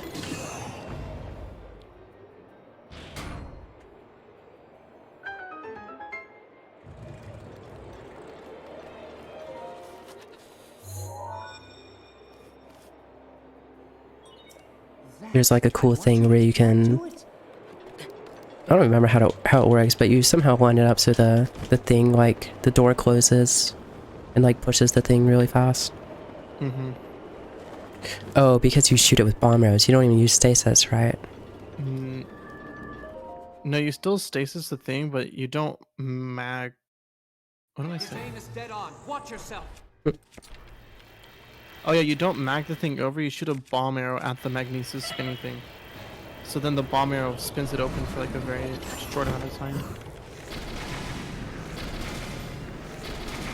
Right, I see. I'm just gonna assume that's enough. No, that's not bad. Yeah, usually we have like a specific way of doing all the blights with ancient arrows and stasis. Like shooting a certain amount of body and head because... you wanna explain like how the health works, because I don't know a good way of explaining it. So we're trying to control the HP in a way where we won't do too much, because the blights have two phases. There'll be a first phase, and once we get it to 50% HP, then there'll be a second phase. And then we're trying to control the damage in a way to where we don't do too much overkill damage in the first phase. So then like the first like 3 or so arrow shots does about 50% or 50% on the dot. And then if we do it well, then we can do more damage into the second phase to one-shot it. But if we do too much damage, like if we shoot like, let's say like our bomb arrow headshots were too much damage, and then we needed to like 2 bomb arrow headshots and 1 body shot to try to get the phase 1 good. But instead we do 3 bomb arrow headshots, then like we'll be doing overkill damage, and then that'll kind of just end the first phase entirely. It's really specific. Right, so you It can't takes a kill lot of both trial. phases. Like, Yeah. if you do too much. It just like overflows. Mm-hmm. Oh, you forgot the Darner. We don't grab it, I don't think. I think we buy, from Beetle.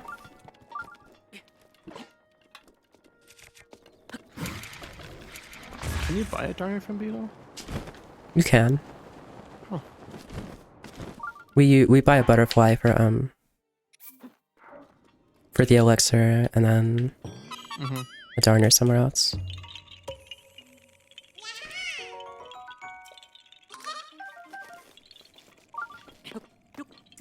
Yeah. This doesn't feel right. It wasn't.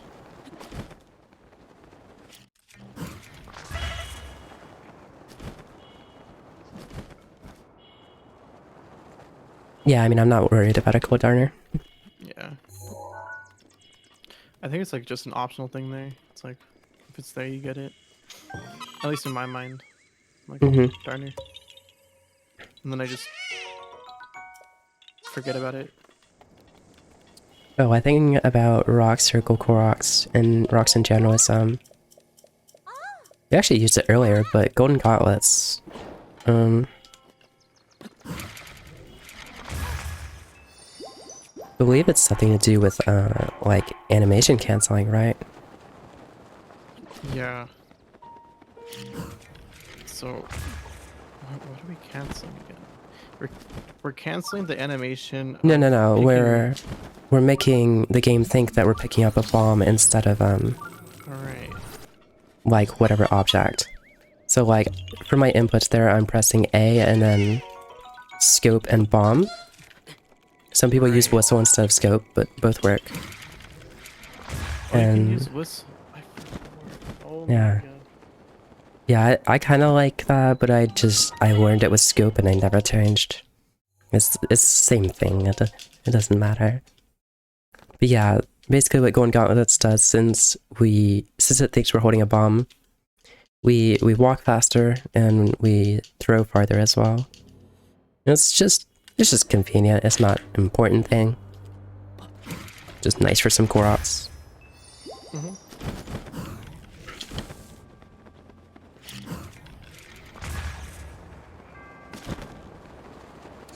Should be fine. Okay. Some of these shrines That are was really just- mid-air taste. I Or just like test. this shrine so much. I actually love this shrine, but only, I mean, same as everyone, only when it goes well. I think it's a fun shrine, Mm-hmm. not casually. I actually didn't even do all the shrines casually. I'm a fake fan. I did 110. I think I haven't done Ragnarok yet in my casual playthrough. That's a good thing. Yeah, cause like I did like everything in my casual playthrough, and then I accidentally saved over it at one point. And my Oh, last like I didn't save over it. I started doing something else, like playing on it like differently. But my last hard save was sometime in like Rito, and I had like played like 10 hours after that. It was very weird. So I lost a lot of progress. Yeah, that's really unfortunate. Yeah, that's kind of bad. Need to get better from that. Wind bombing from that lodge is like a kind of a tight angle. Some angles throughout this run are, I don't know, just optimizing wind bombs in general is really hard.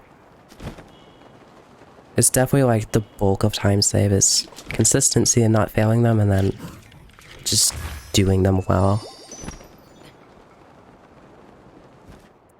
Because I think the majority of the upper part of the leaderboard are pretty, like, on par with remembering things. Like, for the majority, we don't really forget things. Getting a perfect run is a different story.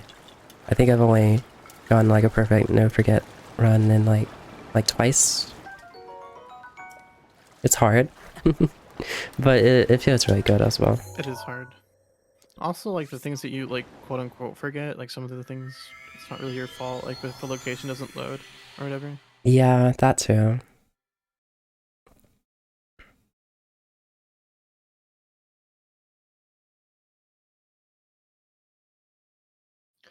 Like in my practice file, when I was practicing Hundo a bunch, one of the things that I forgot was dining hall. That didn't load, really? That didn't load for me. And But you're dining there for hall's so one of those- long. Yeah, you're running through it for like 20 seconds. So it's like kind of guaranteed that you get it, but I didn't get it in my game. I'm like, what? Wow. So if the game ever like I'll try to keep that in mind.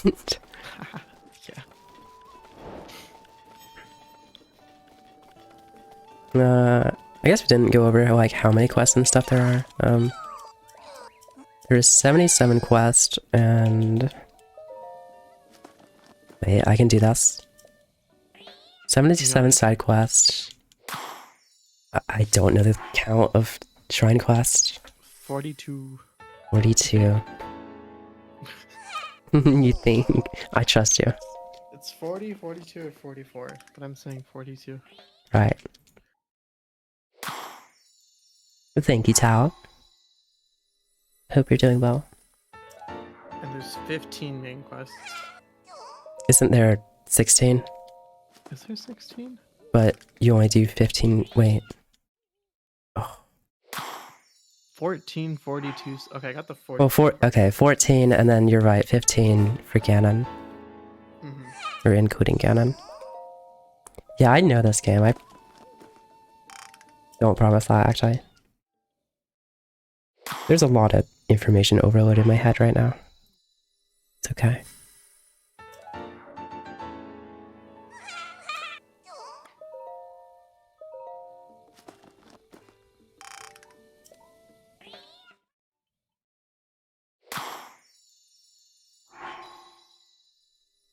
And all this Korok collection stuff isn't really for a quest.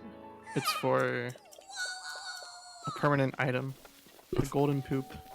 Estu's gift. Kind of interesting that they decided to do that, but I think they know what they were doing.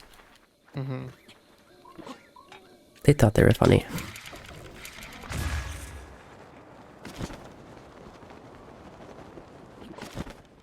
Can you imagine being the first person to get all of them and that's what you got? I cannot. I'd probably be so sad. Or I'd probably laugh hysterically. I would do neither. I would probably cry.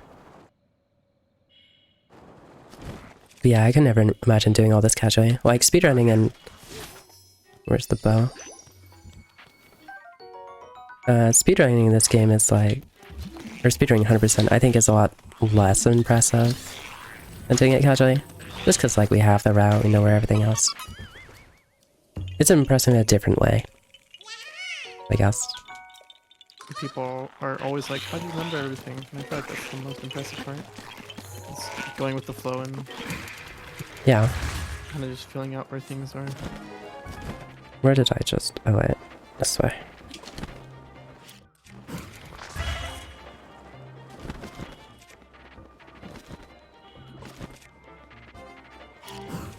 Need the location.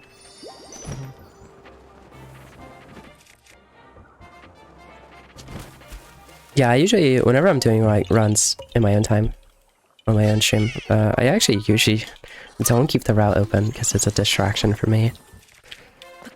Like, I think I've gotten to that point.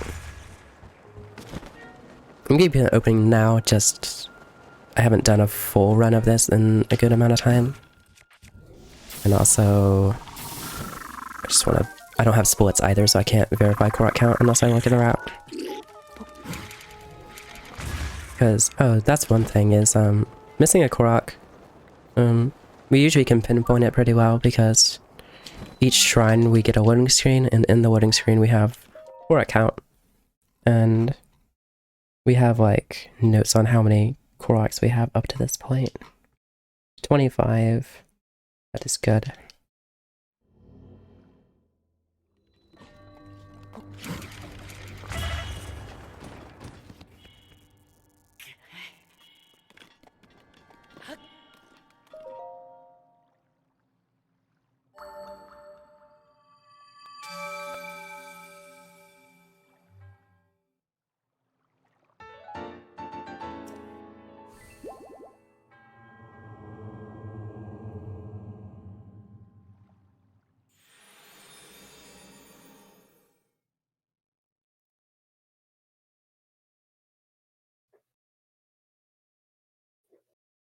So, we're gonna make our way over to Gerudo Town now. Sort of.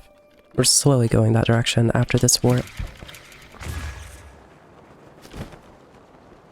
Early game after getting powered up is just going through the Divine Beast. Just to clear out the story and then also even more power pretty much.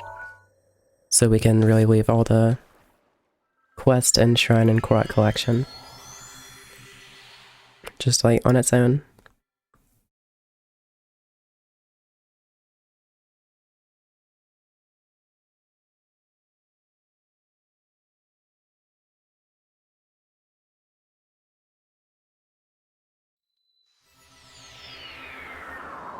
One thing coming up that I need to remember is that I forget the ice rod next to Kotakara a lot.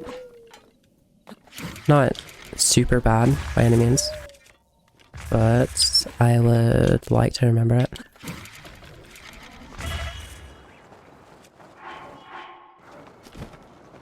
Oh, this is quite slow. My wind bombs will hopefully warm up. They're quite sloppy right now. Thank you, Ellie.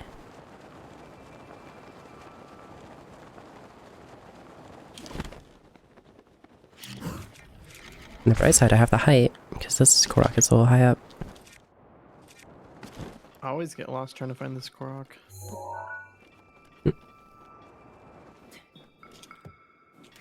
I had a pretty good visual on it. I usually try to line myself up before I start doing wind bombs. Like, I line myself up with the first one, and then I go in a straight line.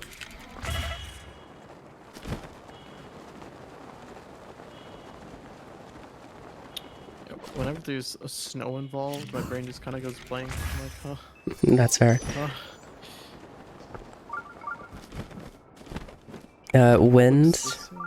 Wind is a pretty big thing, actually, sometimes. Can really mess with your wind bombs. It's coming up, actually. After this next Korok, the wind here is quite bad. Yeah, with stronger winds, your bombs tend to get pushed whenever they're in the air, or when you initially place them. I should have just done a normal wind bomb. Go ahead, sorry. Yeah, and then that'll just misalign your wind bombs. I should have really just not do fast mid-airs because, like, they're such a... They're a scam. And I do them anyway, because I fall into it. Let that be a lesson. Don't fall for scams. Yeah, don't fall for scams. Someone comes up to you claiming that their TV is $10. That could be real. Depends where. McDonald's. That's... might be the last place I'm... Okay. That's fair. Yeah, I would not listen to that. You're just there trying to enjoy your chicken nuggies, your McChicken, some fries. Do you like McDonald's? Be honest. No, Okay. McDonald's makes me throw up. Like actually? Actually, I actually feel that, yeah. I've had the only thing I can have at McDonald's is their breakfast. You know, I've I think heard that's that their breakfast tolerable. is good, but I hate it. I mean, that's fair. Most of the stuff at McDonald's I hate too.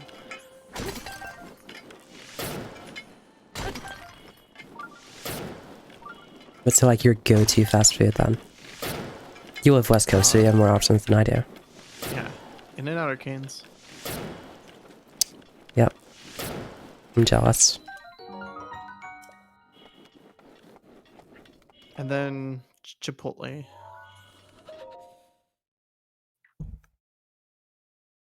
I had Chipotle once. It was at GDQ with you all, and to be is fair, not good that Chipotle. it was not good. Yeah. That was not Uh, good. Okay. Definitely didn't like it. It was like 10 minutes before they closed. You had like a random ass driver. We have a lot of fun GDQ stories. Mm-hmm.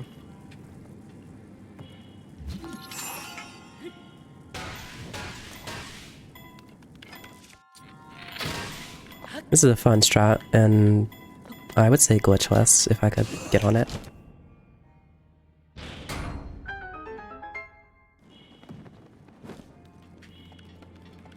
Do you know you can use your fire arrows there? It is stasis, but I usually don't use fire arrows anyway because low count. Mm-hmm. I saw Bings do it and I was like, whoa, my brain just went kablammo. I did always swap off fire arrows even if I had them because it's ice, your brain just works that way. Yeah. But like it is stasis, so I guess it doesn't do anything.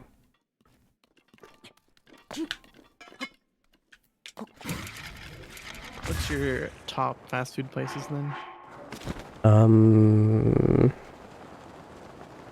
None. I would None? no, I would go. I think Popeyes is probably my one. The other chicken place around me doesn't like me, put it that way. What, Chick-fil-A? Yeah. Do you like Chick-fil-A? I do. Honestly, yeah. It's because you're short. No. That's so messed up. You didn't have to tell everyone that. It's a joke, it's a joke. It's He's not a joke, short. I am short. It's a- I am short. What, you aren't 7'13"? Oh my god. Oh my god. 8'12". Oh yeah, we do shoot an ice block on purpose. That's true.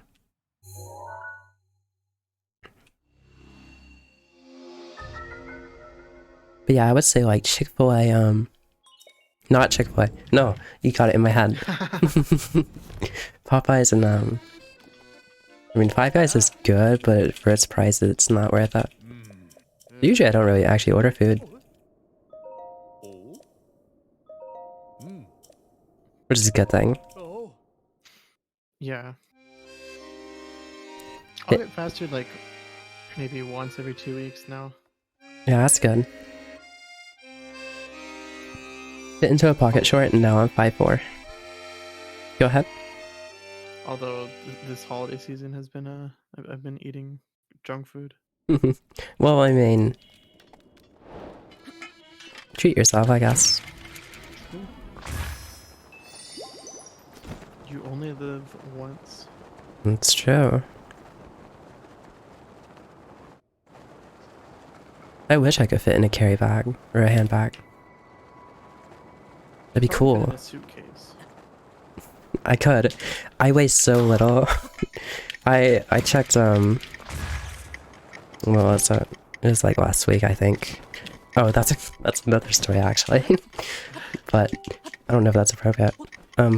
Anyway, I weigh like 92 pounds. It's an Overwatch story. Maybe. I mean, I can talk about it, probably. Yeah, I've been sick the past for like 4 days, so I went to the doctor. And, they were doing like their general questions and everything. And they asked me when was my last period. And I froze up. I didn't know how to answer it because, like, you know, haha, I'm trans. I don't know, it's really awkward. I said never, and she just looked at me for like 10 seconds and then moved on.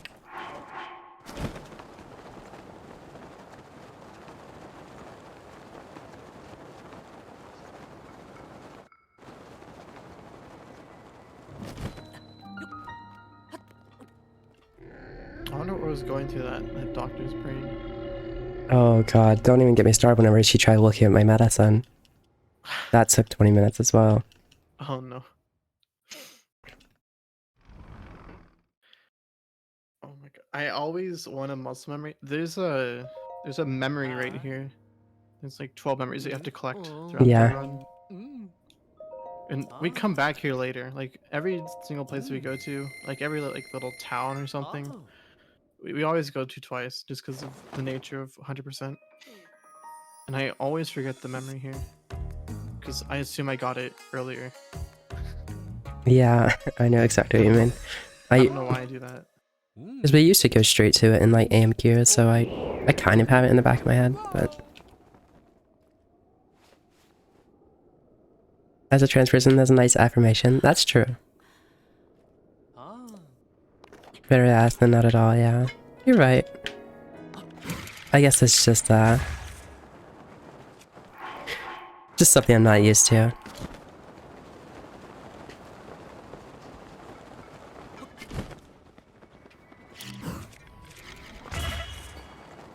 But it is a good thing.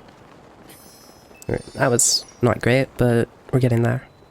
Gonna make our way over to the Yiga hideout after we speak to Rishu. There we'll dupe some bows because we have the Great Eagle Bow now. And Great Eagle Bow, very good bow. Probably the best bow. Which we like this bow, so we're gonna make 1 million of that. The best. What's it called? Oh no, my brain's. Oh no. I'm Multi-shot? sorry. Vanilla bow. Oh, okay, yeah.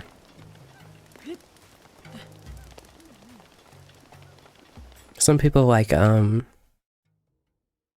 what is that, the Lionel bow? But we don't like it, for a multitude of reasons. I think it's mainly just like faster shooting and drop off and stuff. Yeah. You want Link naked again? Give it Actually, we don't. 4 hours. Yeah. As soon Nintendo turns. True.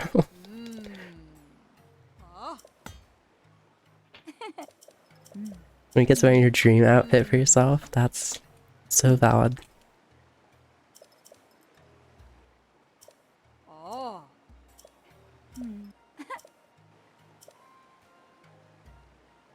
Do I need a bow? I don't think I do. No, it's fine. You got that extra one there, so. I think you're fine. I'm good. That is... I talked about going for fancy dumb things, and... I'm not sure that was fancy, that was just dumb. Still.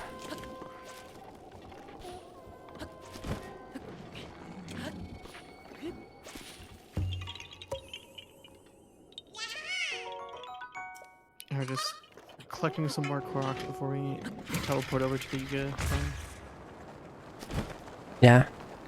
I really admire the routers, because like, just having a map and laying out 2 sections and separating them by like 8 hours, because like we come back to this desert in 5 hours. Like deciding what we do now and what we do later is don't know. It's just kind of crazy. I've done routing like... I guess I'll say twice. Technically once. Or in my mind once, but... No, Hunter specifically? No, just in general. Like, I've done Okay. the Wind Waker 100% all figurines, and then I guess I did like a Breath of the Wild, like, category extension. But no, I can never do hundo for that. It's just too much. I'm just the button monkey.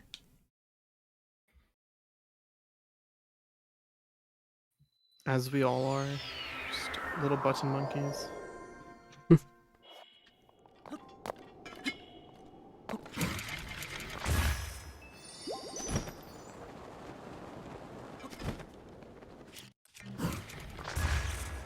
That's the fun of it.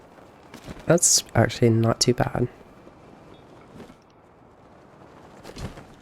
This is probably the easiest clip in the game, and I think anyone can do it. Just shield flip in this wall, and then shield flip and equip. Not precise. Would never fail it. I don't know what's happening.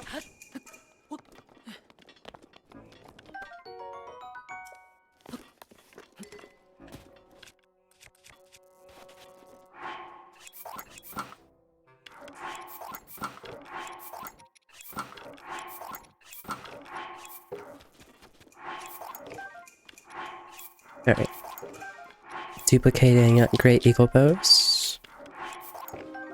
We're gonna be menu overloading how we were before. And now we just equip a bow, then drop it, and then that's how we duplicate the bows. Yeah, since we have so many multi-shot bows, we don't need to do the two-shot one like we did for IST.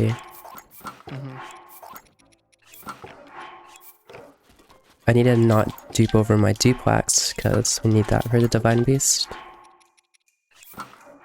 And for a quest. And for a quest.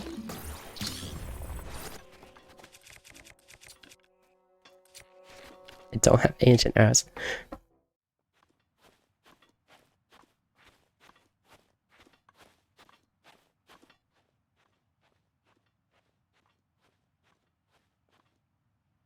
It's so weird because I keep autopiloting to just spam right, because that's what I always do, but I have two ancient arrows.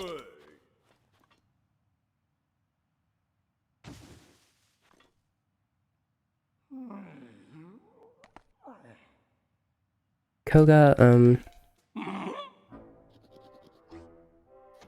anything special about Koga? You just smack him. He dies. She's a pushover. Think so? Yeah. He's like twice your height, twice your weight. Yeah. I admire the confidence. Your favorite character? My favorite character... Honestly... S2, I think. S2. I don't know if... Shock's better here? Maybe I have zero clue. I don't know. Yeah, shocks are better. Yeah, I noticed after.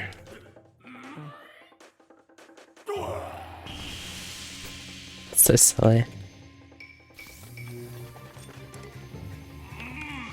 And then I want a bullet time. I don't know if this works with, I don't think it works. I'm not even gonna try actually. Yeah, no. Because I will void out. I hope my durability will be fine. But it should be fine. Should be fine. Up until the first dupe section is, or second is pretty lenient.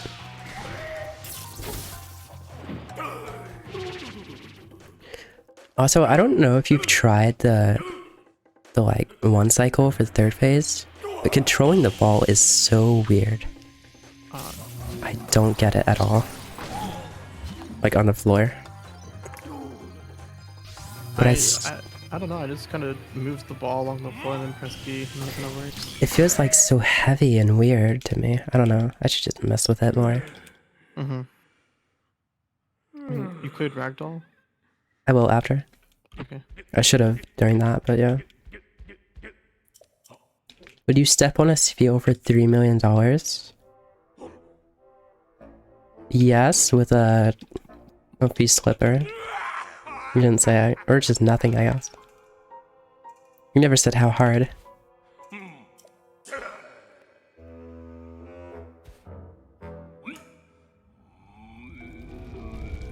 haven't drank at all. I should do that.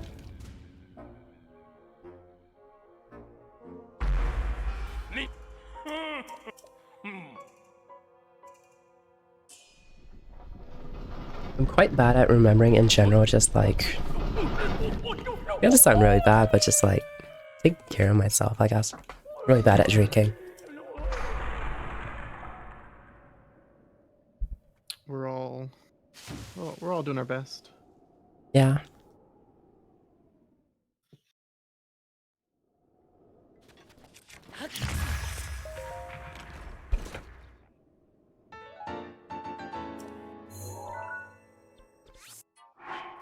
Oh, of course. That's the first. I never did Daiko Chise as well. Good thing I remembered.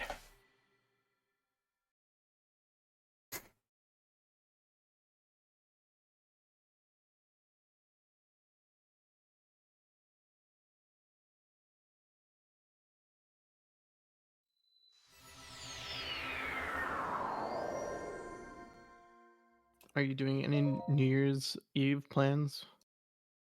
Yeah, I actually am. I'm having like a big group call and stuff. Group call. Oh my. Yeah. Got lots of drinks coming out. Mm-hmm. I would never.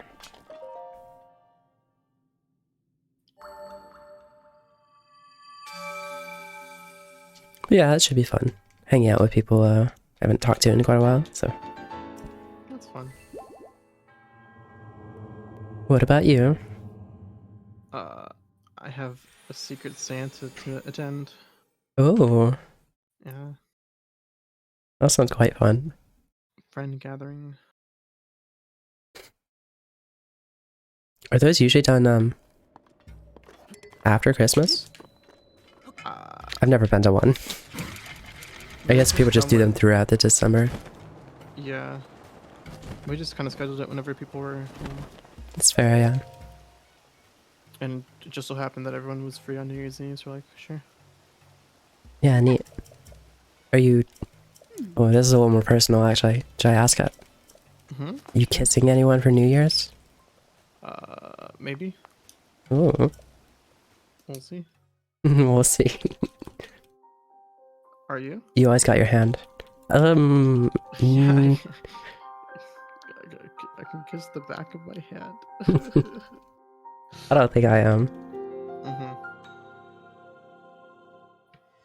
I'm so pure. Always got your hand. I always got my hand, yeah. Thank you. I've never had a kiss. I've never held hands. I'm like super pure. Oh wow.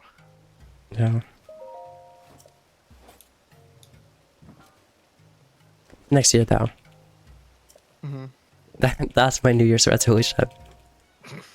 We'll finally be out of the COVID times. Copium. Yeah, it's pretty copium.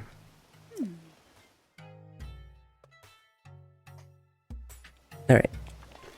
Time for... Nobora Suntre. You can do the cool strat here, or the normie strat. What is the cool strat? Is that, The shield jump cancel wind bomb. No, I'm not. I've never done one. Fair I'm enough. sorry. Oh. Oh, but you have held pinkies before. You got the cute game for me that is 100% all hand holding? Okay. Let me hear it. Or see it. Unless you mean like an actual game. Liar Princess. I'm Googling. typing with one hand is hard.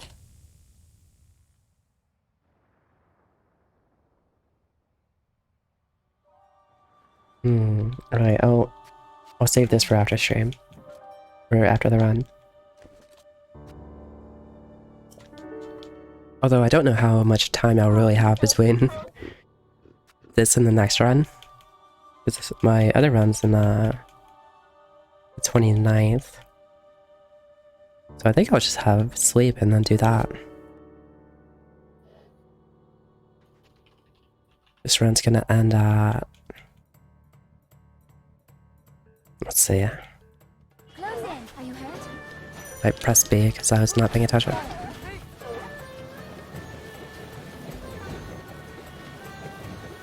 Oh no, I guess I'll have all of tomorrow as well. A little bit of a break.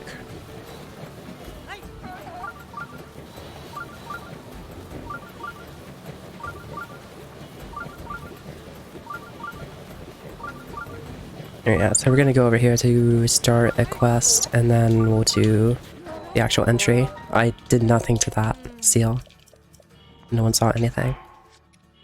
These Don't look. seals are tough. Yeah, it didn't hurt.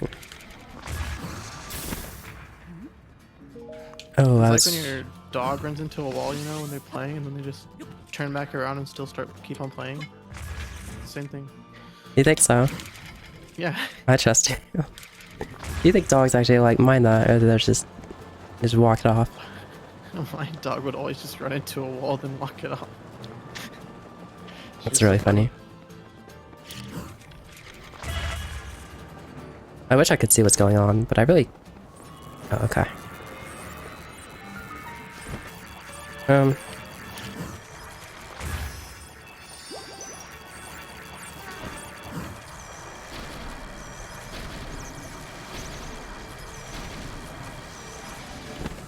I actually hit it. Oh my god, I'm crazy. Someone sign me. EU aim. EU aim.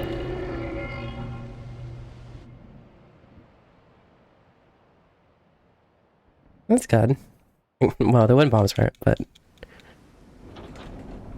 Oh, that's a cutscene. Yep, you can walk around, take a little stretch. Should actually, thank you. I'll probably go to the bathroom during, the Rito one. Mm-hmm. That one's long as well. Good.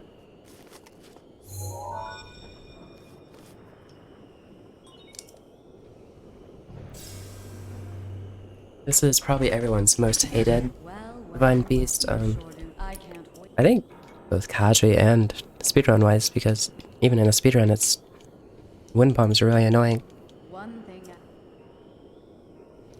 It's the most technical, although I think with all the speedrunning strats being implemented now, Meadow might start becoming the most technical. That's fair. I don't do a lot of the, I mean, there's like... Yeah, there's all the new stuff that I don't really do. Mm-hmm. But if you aren't doing like any of like newer strats, this one's Yeah, it's definitely definitely... the harder one. Yeah. I need to remember to clear skew, because I always have skew from somewhere here, and I don't remember where. From clipping into ego. Clear ragdoll, but not skew. Right. I also need to not break my shield. I'm gonna grab, Daybreaker, Okay. I think, It's just to safe. have it.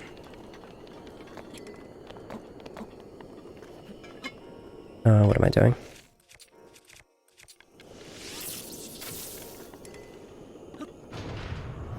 Alright. Well, funny strat. Can go wrong sometimes, but it didn't. That skips a lot of the headache of Nimblerist. Let me out. It's also a big headache. It's still a big headache, yeah.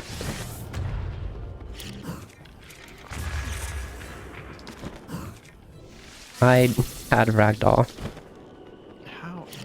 because I shield flipped and unequipped for skew. Oh.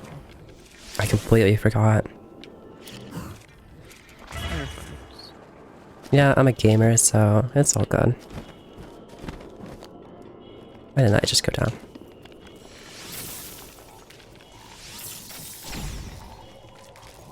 Did I miss? Oh no. Back to NAM.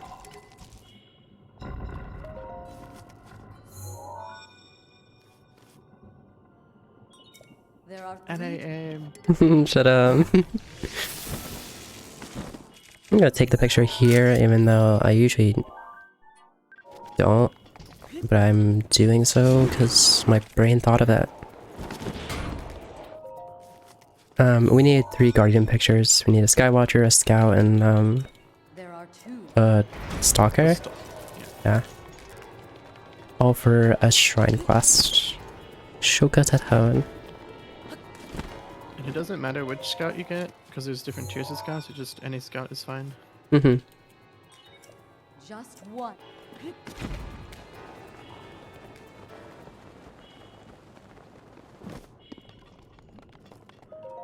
Let's see if I get the ESC. Yeah, the CSC is very annoying because, like we mentioned earlier, the gate or the wall that we're clipping through is a bit thicker, which is why we had to do an ESC.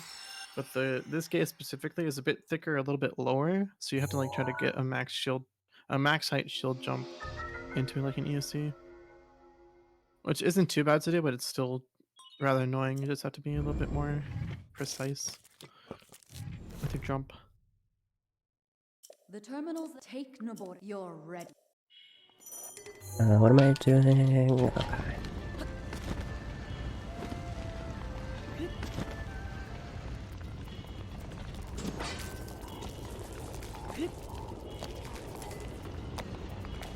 I know some people like to change it and then go for the ESC, just like that's less time lost.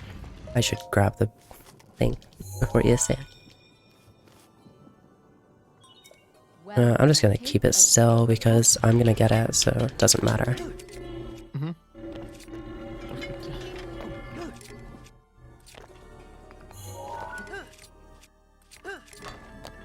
Okay. That's a scam of a skew.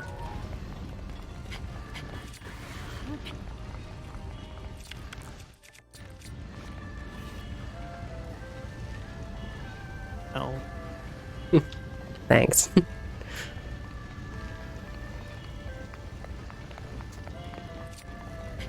I should kill this guy.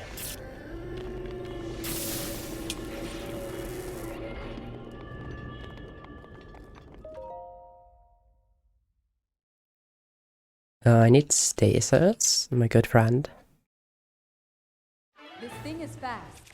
Watch yourself. That is not really what I wanted.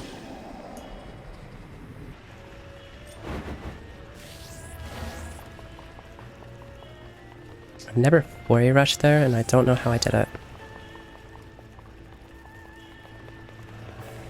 Well done. Wait, how am I flurry rushing? I Oh my have God. no idea.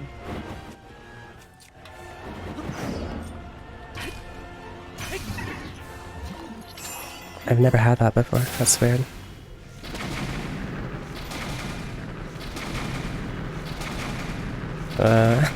I'm just gonna do one more, I guess. Oh, I killed it. Okay. It's actually good because second phase can be kind of annoying. I forgot to go for T-pose. I'm a fake. I'm surprised you killed him. I really am too. I'm guessing hard for all of these. That very specific electric arrow headshot. It actually might have helped.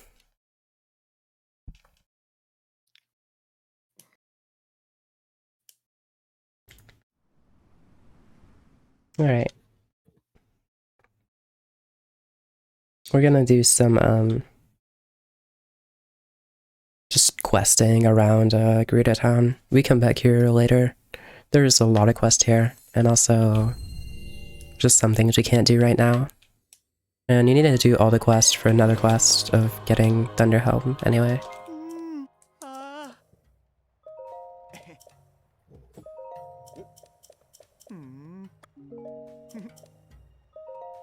Also, this guy is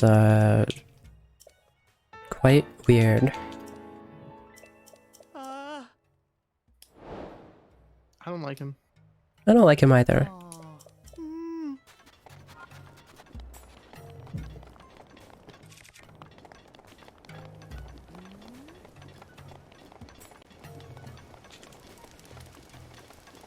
Daybreaker is The left I think the left one. Okay, I was gonna do the right one. That's good.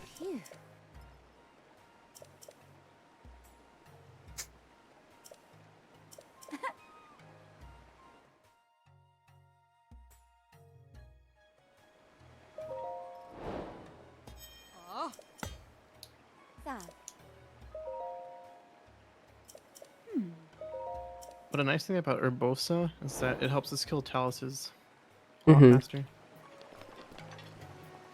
We It can is kill them just, before they exit the ground, right? It was the right one. You lied to me. What? I can't believe it. I thought it was the left one. Oh no. I don't know what to say. Anyway,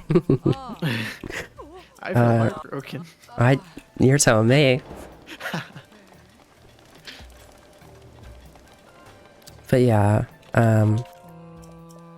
Restless Fury, I'm trying to think of other uses besides Taluses.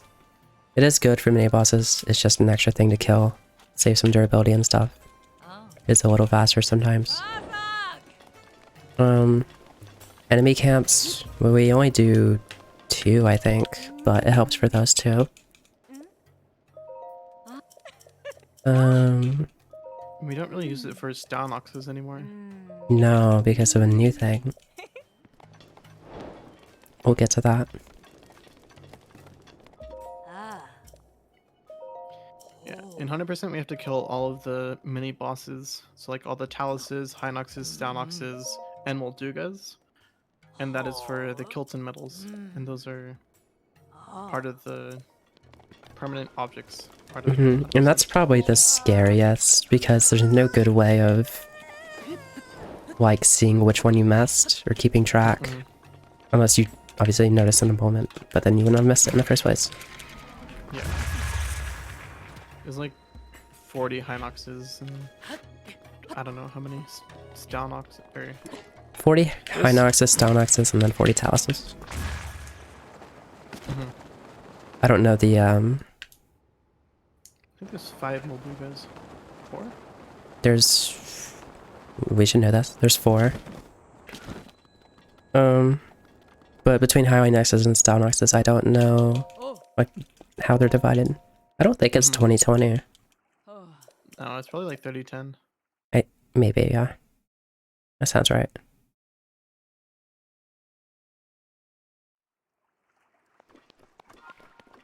Alright. The intentional burning of an ice block. Walking is quite slow. And we have BLSS. And BLSS works with every object, as we talked about before. So we will BLSS with the ice cube. I don't know why I go for the spot, but it works. That spot is really dumb to get a slide off of.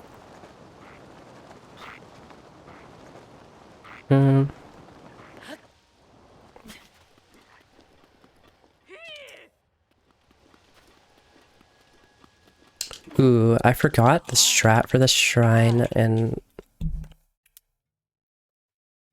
Maybe I can... I am not good at this shrine. I watched probably the worst Akira Pond person. do it and told myself to remember it because I knew it was important. I'm also placing circle late a lot right now.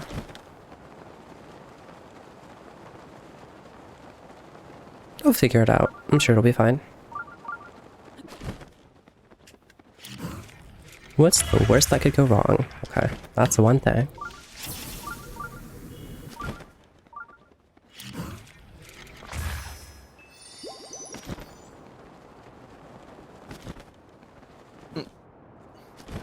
I'm good.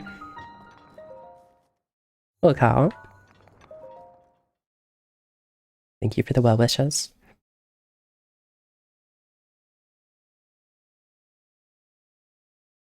Okay, I think I remember.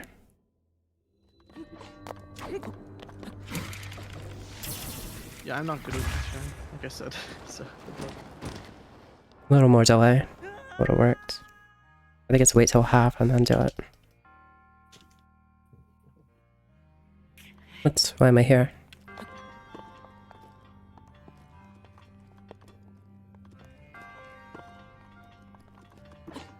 Oh, I remember. He waits till 1/3 now. Do I land down here? What if we do something like this? What if I do something silly? I'm feeling silly. Okay. No more silly. like this shrine would be a lot easier if we didn't have to get a shield in the shrine. Right. But there's a very strong shield within the shrine that we want to get for the rest of the run. I could take the easier path, but I wanna lose time, I guess. There we go. It's always been something like that.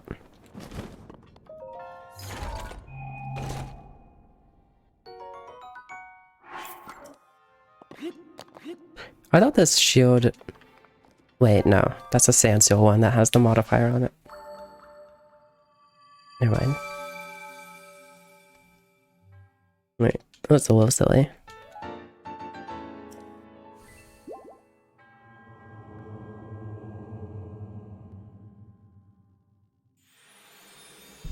Needs more silly? I'm pretty good at that, I think. I got enough silly to throw around. Not sharing though. Greedy. Yep. I'll stand by it.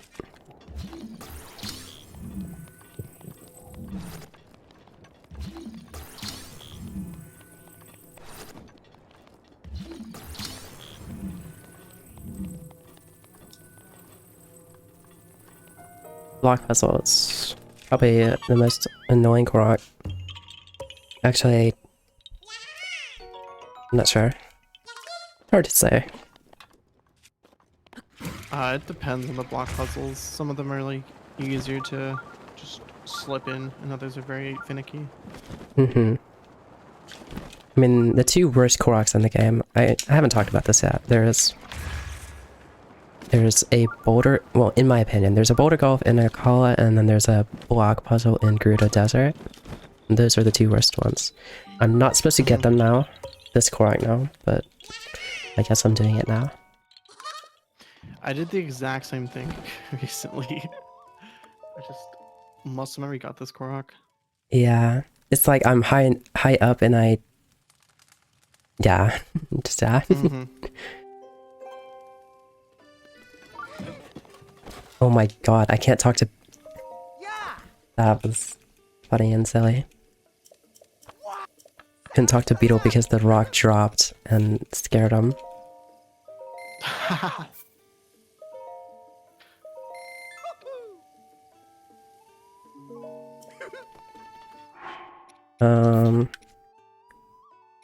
I need the elixir for quest.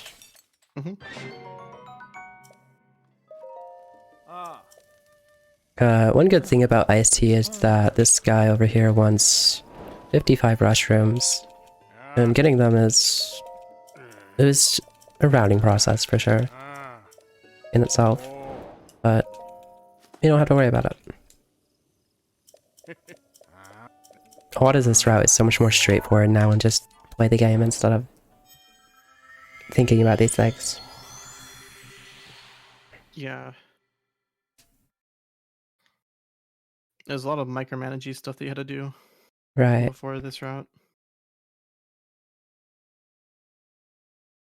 With all your acorns, your tails, what are they called? What's Alpha's Those alphas tails? And just all the parts in general, yeah. Mm-hmm. I mean, Tails, you needed 45 and you were going to every camp and stuff. Worrying about RNG. It's nice. I do like it, but I think some people miss, I don't know. Like, it's too straightforward, I guess, for them. I know part of what made Hondo Hondo is, like, gathering the stuff and everything. Now we just dupe it all. I think it's like that with like any like game improvement or whatever. Right. With BLSS, I kind of don't like the current any percent just because I felt like the old one had more skill involved to it. And this one's just wiggle. I agree with that.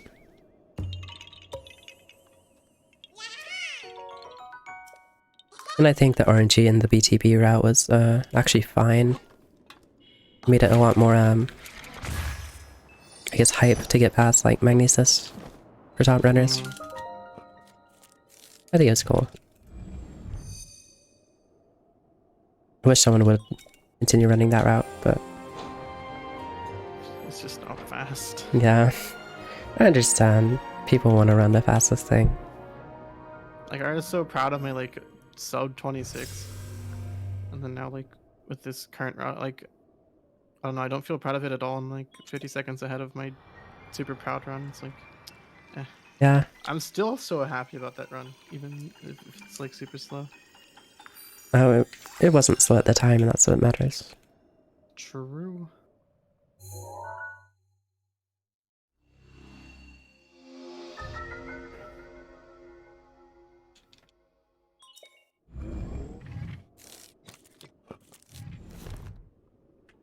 Okay. This direction. Ooh. Oh. These ledges can be kind of finicky, and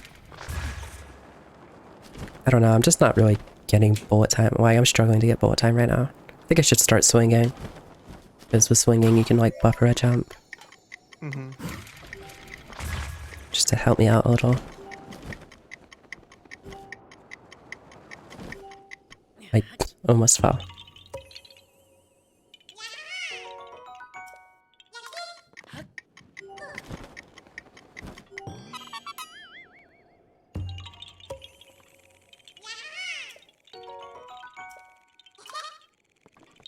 Yeah, so some of these ledges, especially around this Gerudo area, it's just there's no edge protection. That if you hold ZL while walking up to a ledge, Link will not walk off it. But these ledges, for some reason, don't have that mechanic attached to them. And it's a little bit the same with well, not towers. Towers are just weird with jumping off of it. I don't know why they are like that. Which is just weird in this game. Mm-hmm. They kind of, like, gain your trust and then betray it later. Exactly.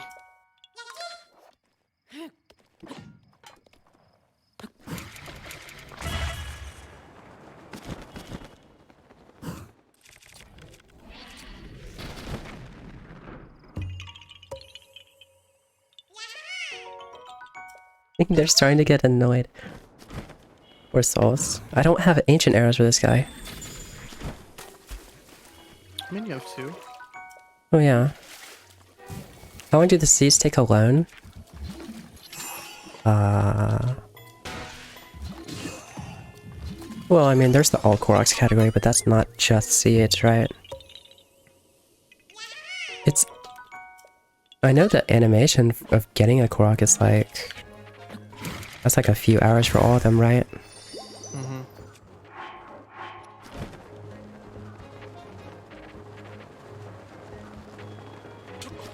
I mean, all quests, which is...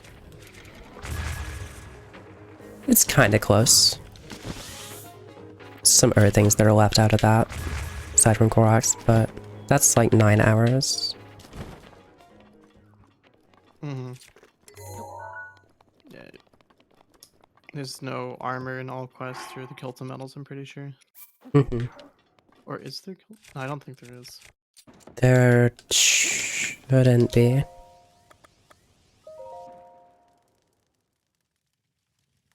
No, I would say like 4 or 5.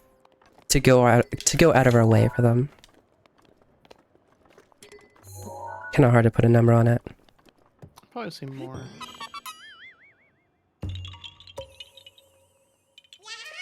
I don't know. It's hard to. I guess it depends, like, in what way you mean as well. Like, if you were to do a run of just getting all the Koroks, then yeah, it would be like... It'd Probably be like... around 9 hours. Yeah, I would say so.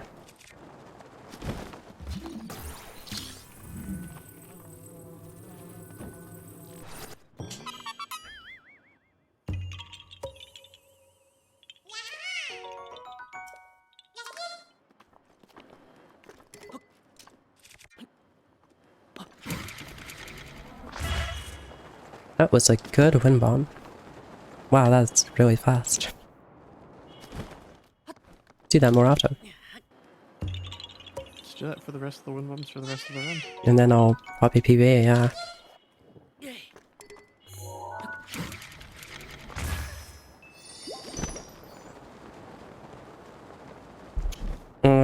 Luminous Stone and Amber, we need 10 of both requests.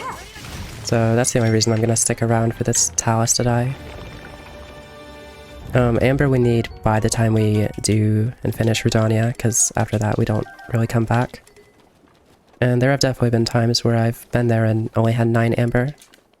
And it's an extra warp. It's definitely a time loss. It's like a minute. Pretty silly. And it's RNG as well, so... That was a nice amber haul though. It was like 5. Also Flint as well. Flint can be annoying, but at least it's later in the run. It's like less bad. It's like, what, 3 hours later? 2 hours later? Something like that. I don't know how to do this wind bomb from here. Going straight to the race thing is kind of awkward.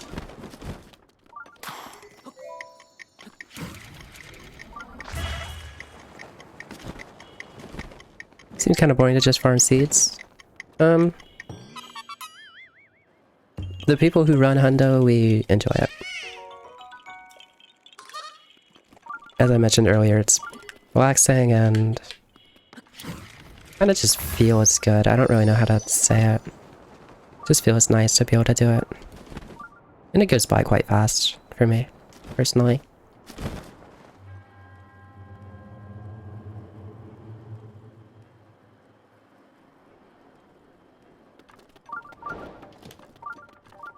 I mean, there was a good 2-week period where I did like, I think it was 700 runs. So I definitely enjoy the category.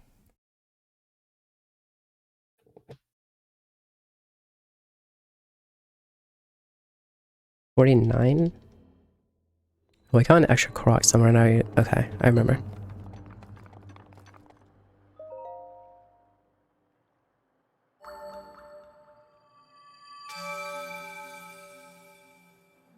I really need to keep that in mind.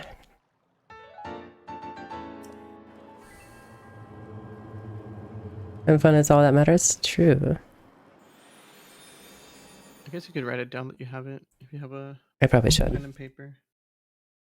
I have a notepad app on my computer. Yo, notepad. Woo. Comes in handy.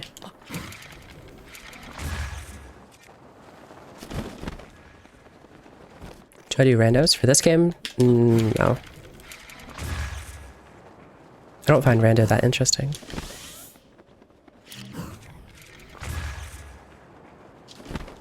For this game. Specifically. The rest are fine. I don't know how the randoms in this game work. They're kinda weird, in my opinion. Because it's like, they randomize... What is it? You're like finding... like the Triforce in a chest or something? I don't remember what it is. Or is it Spirit Orbs? I don't think- know. It's something weird. I mean, it's fun to mess with once, but... The thing that makes rando so interesting is the logic. Like, with all the items in Zelda and everything. Like, things locking behind each other. And Breath of the Wild just, I mean, it doesn't have that, so.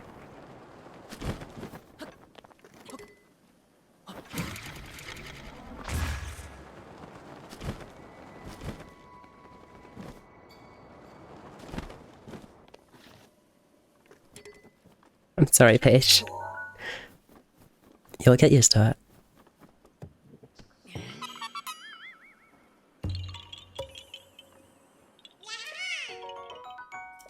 No, because outside of finishing Plateau, this game is completely open.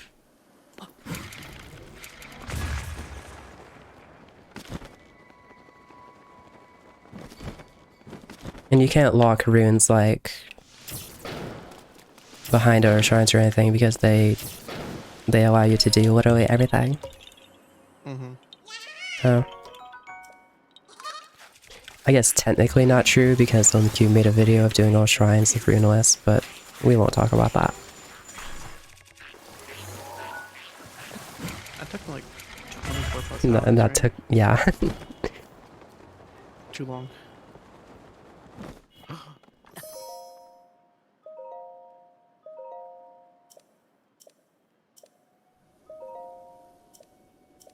I didn't even check the time. Your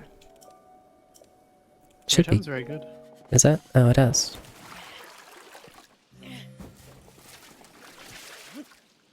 I need to unequip Fire Rod. I always do that.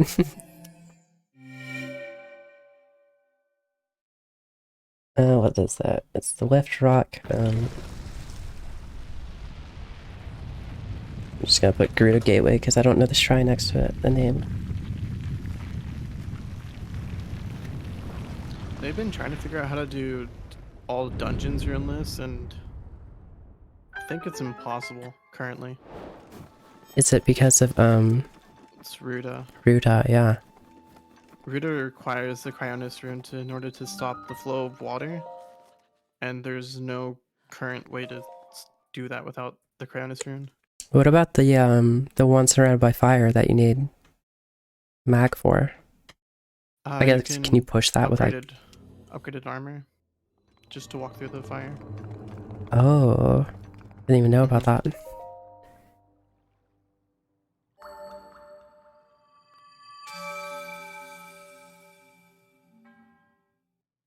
Did I get... I didn't get barb armor, did I? No. Did I go back for it? Is it worth 2 warps?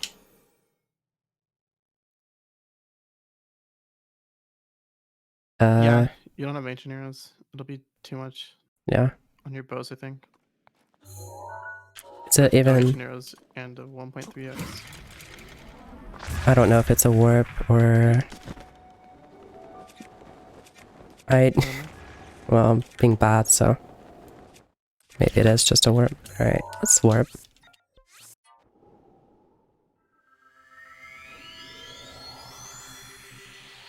I was reading it too, and I still didn't pick it up.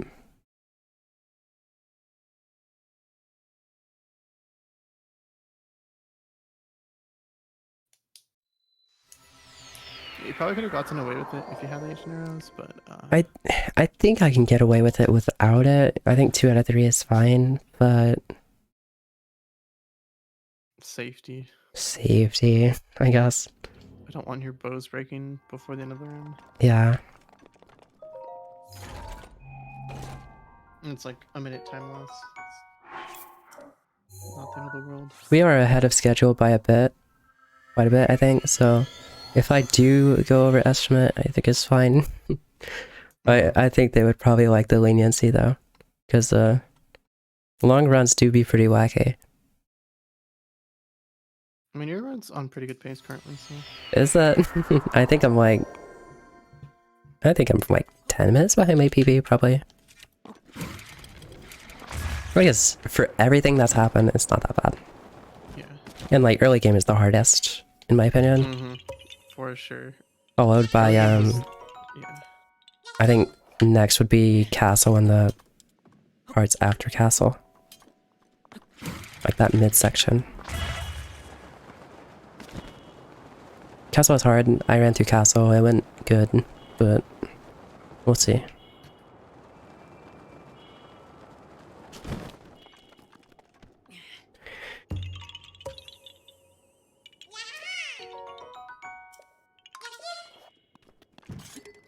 Did you have a good Christmas?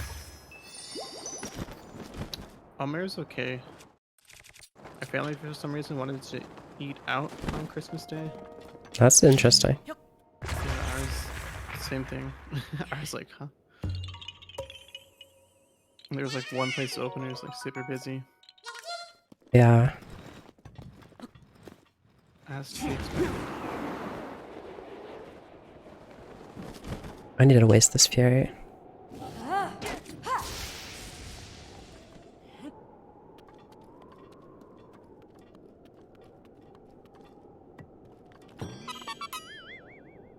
Should have gotten that darner as well, but it is okay.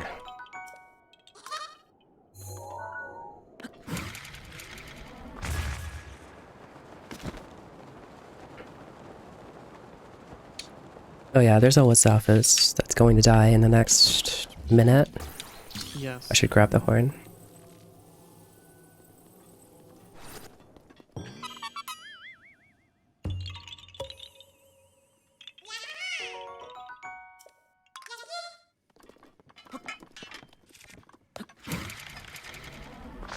That's, yeah, I jumped at a weird angle. Why is he doing that?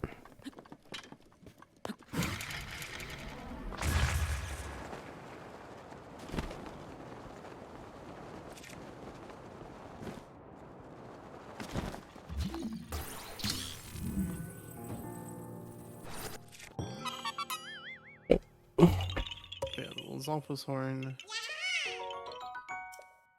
Then we're gonna do Nadra stuff. A little bit after, yeah.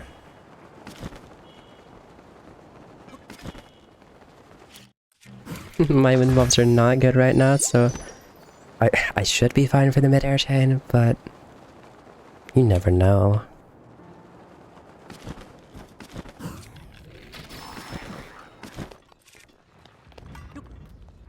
Let me in. Thank you. Wonder if I should have gotten the horn first. I think about the small things a lot, even though I probably have better things to focus on.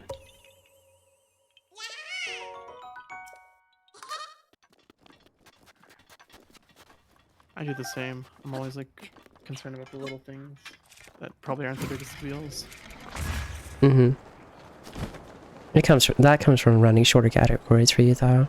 That makes sense. So you ran at 90% for so long. Mm-hmm.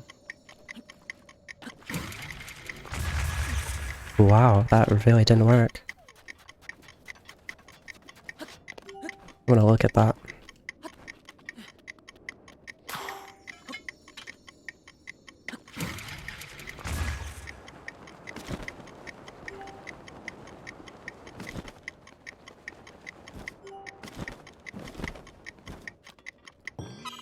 Yeah, just like, I don't know, my PB feels so many wind bombs and has so many solo ones, so as long as I can pick it up, then it would actually be possible. So my PB is a good 10 minutes in cleanup, like forgetting the horn and some other things. Mm-hmm. I'm kind of sad I never got a 16 because it's it's really not hard. Getting a 16 in Hundo is, I mean, you have to be good at the game, but if you're good at the game, then it shouldn't be that bad.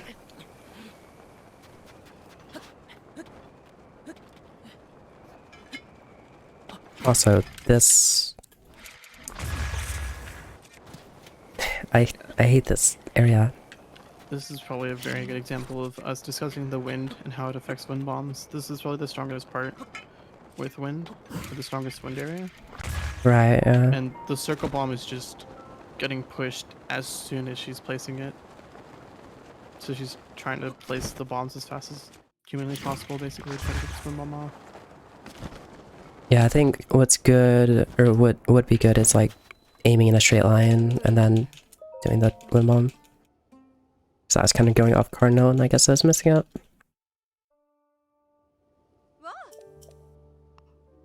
Oh yeah, like dead angles. We didn't talk about that. I kinda did. You But kinda did. yeah. I don't know, it's just like, as runners, we have like we use the map to do wind bombs, and like there's a certain amount of angles between like, it's usually between cardinal and ordinal, where they will just like push you over that speed cap. So we try to aim, we usually are aiming like for me, I usually aim slightly off cardinal and turn it into cardinal, because like turning usually gives you more speed and stuff. But we also do ordinal sometimes, just the way things pan out. And you don't want to turn there because you're going to turn into an in-between angle. And it's going to dead angle you. Mm-hmm.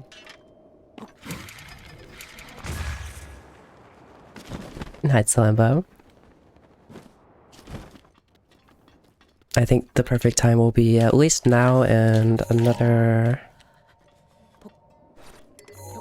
14 hours, hopefully. I ran Portal. Yeah, it's kind of crazy where I came from. I went from a 10-minute category to a 17-hour. I used to be like normal. I never knew you ran Portal. I did. I ran it 2017, 2018. I got you into Zelda runs. 2013 I watched Demon run Wind Waker. That's what got me into speedrunning. I messed with Wind Waker, and I've done one Wind Waker run like 2015-ish. But wasn't anything all that serious. Mm-hmm. Yeah, I ran Portal to beat Cal, and I did. He's better than me now, though. Thank you for the dot.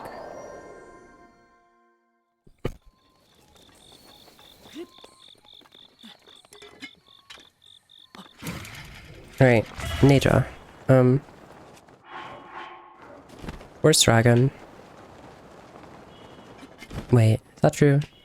Dinro is pretty bad, actually. Collecting Dinro parts is annoying. I don't know which I hate more. In this route, I prefer general parts. Really? This route specifically. Just because you just sleep and then you'll come down eventually while you're doing shit. So, But like, they can slide off sometimes. And I've had that for the past 4 runs. I've never had a single piece of general slide off. You are so lucky.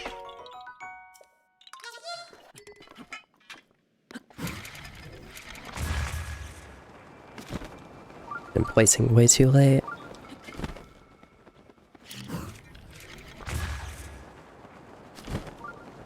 I kind of just do things that people tell me to watch out for until it happens to me. Right. Oh, I cannot win one.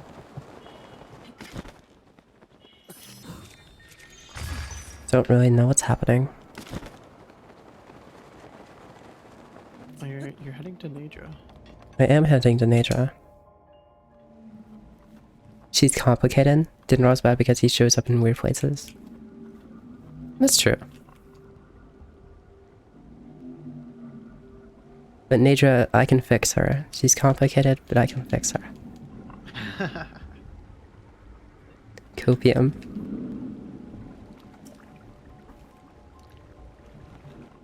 Toxic energy. I can fix them. Trust me.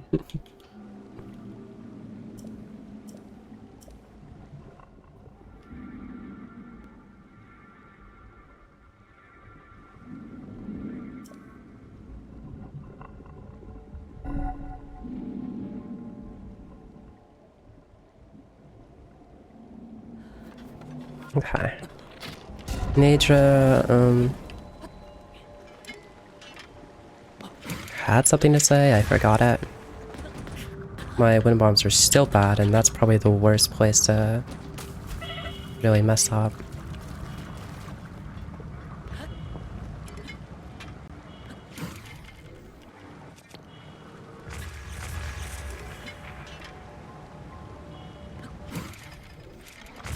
Need to get in a rhythm or something. Oh my god. Mm-hmm. Oh. Ain't no way.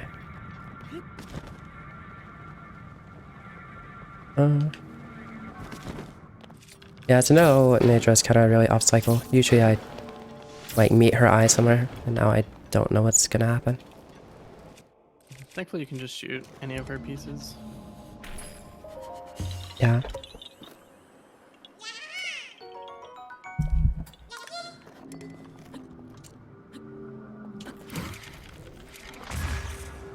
Rivali's game I don't know, is once now I ready. start like doing bad wind bombs, I just keep doing them, and it's like, just becomes habit. I need to, I don't know, change something up.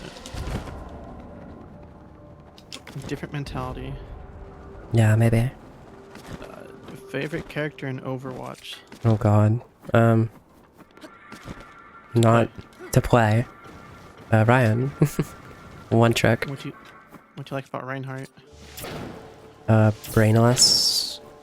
No, I find Ryan satisfying, especially shatters. Like 5-man shatters, I enjoy. This run is wild. I get it because like that's the name of the game, partially. That's a good one. I enjoy that.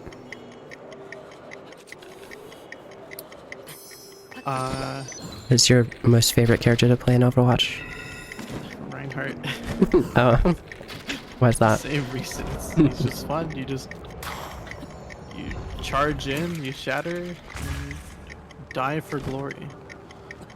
You know? I'm really upset that with that skin, you don't hear the voice line. I thought I would hear it. You don't. Oh. But it's the thought that counts. Mm-hmm.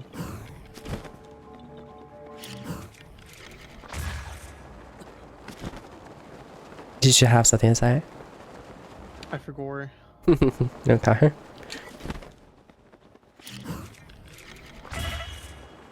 Oh, favorite character lore-wise? I don't know. I don't know the lore of that game. You don't know the lore? No, not at all.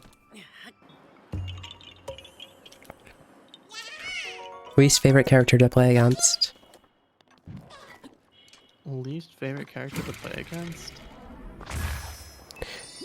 I don't know how I just did that. Go ahead. Probably a good tracer.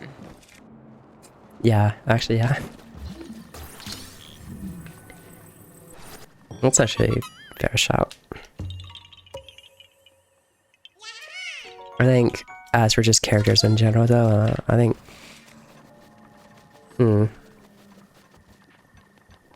I want to say Sombra, but Bastion is just worse. Mm-hmm.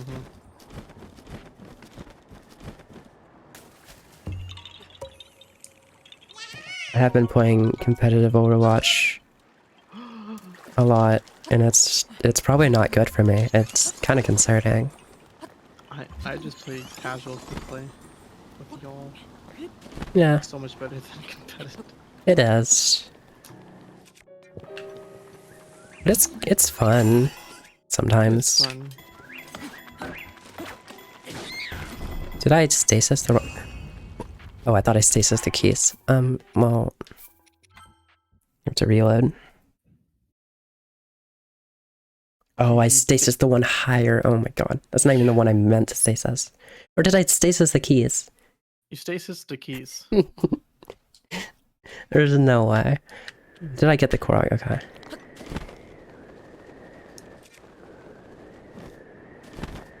I can't believe that. That's incredible. Honestly. I'm not even that mad. It's better than stasising the wrong one. I guess. Hey man. Stop.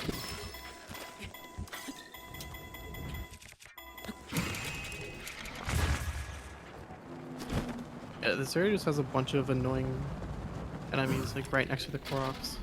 specifically this area? I don't know. I feel like that's a lot of the areas, actually. Really? They kind of just know, the developers. It's probably this area specifically because I'm always here at night. I think everyone's always here at night. Right, that's true. Style enemies in general are just one of the worst parts. Mm-hmm.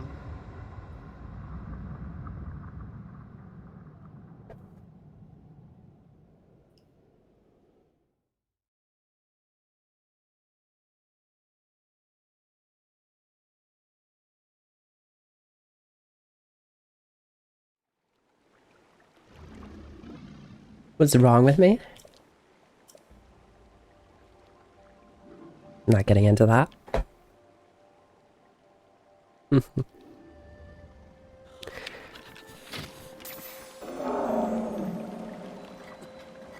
Alright.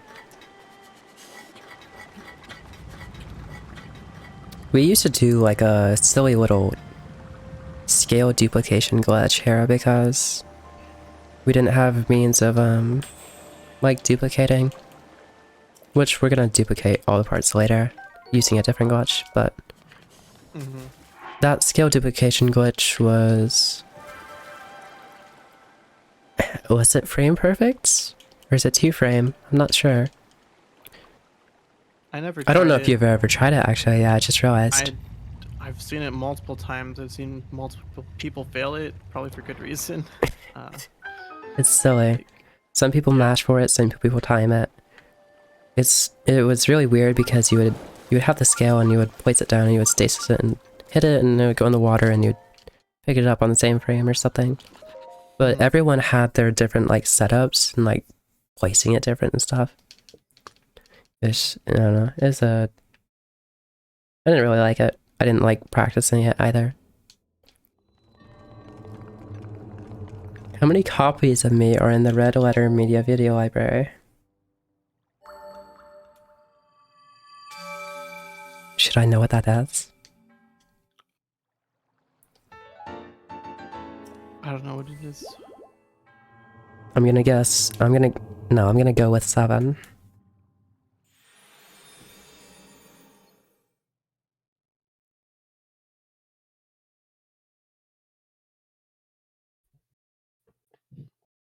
All of the copies, and you know what? That's true as well. What time is it? It's 2:30. That's sleep twice.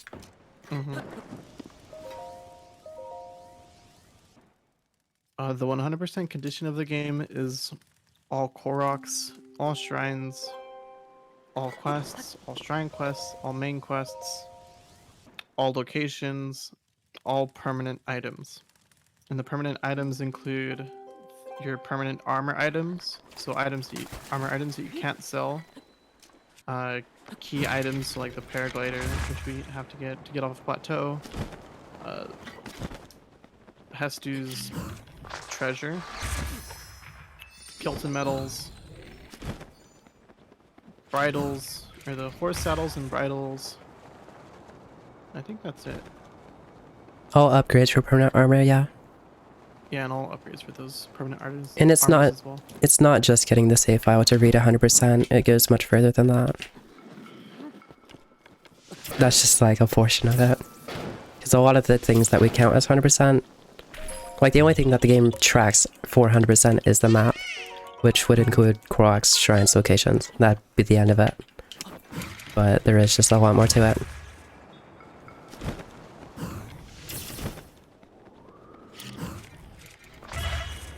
Yeah. It's approximately 17 hours and 30 minutes.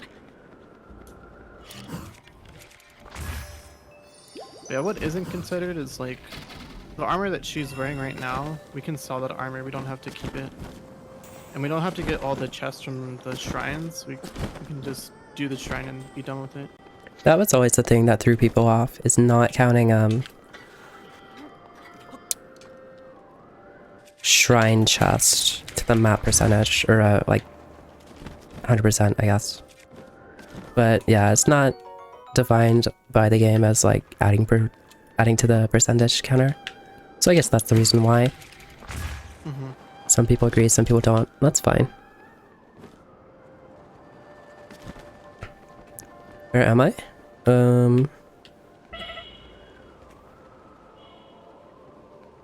Okay. This way.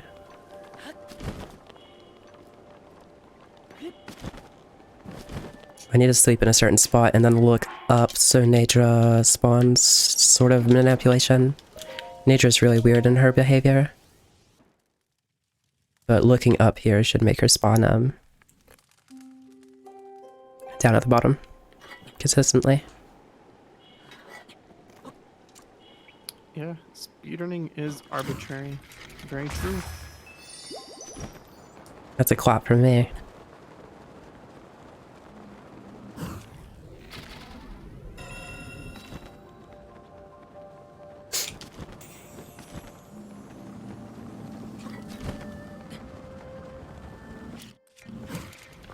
Yeah, I personally don't have a preference for the shrine chest. I think it could be added. I'm not for or against. Whatever other people mean- want, that's cool. That's my thoughts on that. I really don't care all that much. Well, I could not. This wind is crazy. Yeah, that, Yeah, I personally don't really care. I feel like people are more so trying to push getting, what was that? I think it's armor upgrades. Like, I hear more distaste in that than, like, getting rid of it than adding, shrine I chest. think people are trying to get rid of stuff rather than adding stuff to the 100% category. Yeah, and Unless it's breaks. Love the breaks. You know, me personally... Never mind, actually. I'm not gonna start a debate. You prefer RTA stuff. I do prefer RTA. And I I feel like think there's it is art- getting... I mean, it's... I still don't think breaks are fine. I think it is still that kind of length. But anything under 10 hours I don't think should have breaks. That's just my opinion. Not calling any communities out. They can do what they want. But it's just one person's opinion at the end of the day. And that's fine.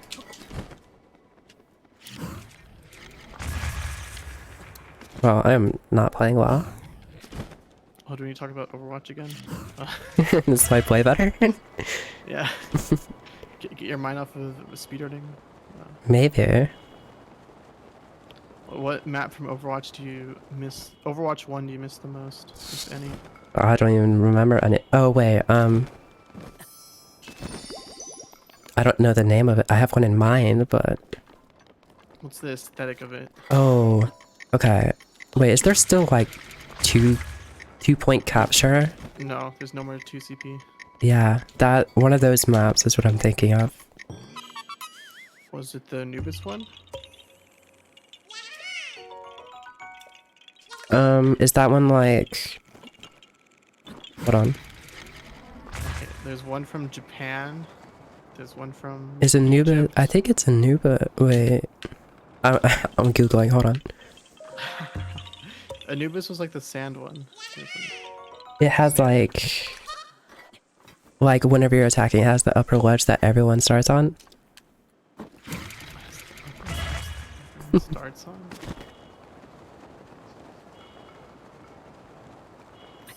Wait, is it Hanamura?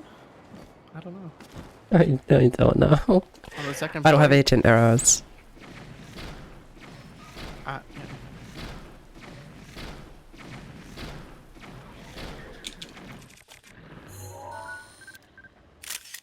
We have like no... Oh, how are your bomb arrows working? I thought it was raining. I don't know, but I went with the flow. I ain't complaining.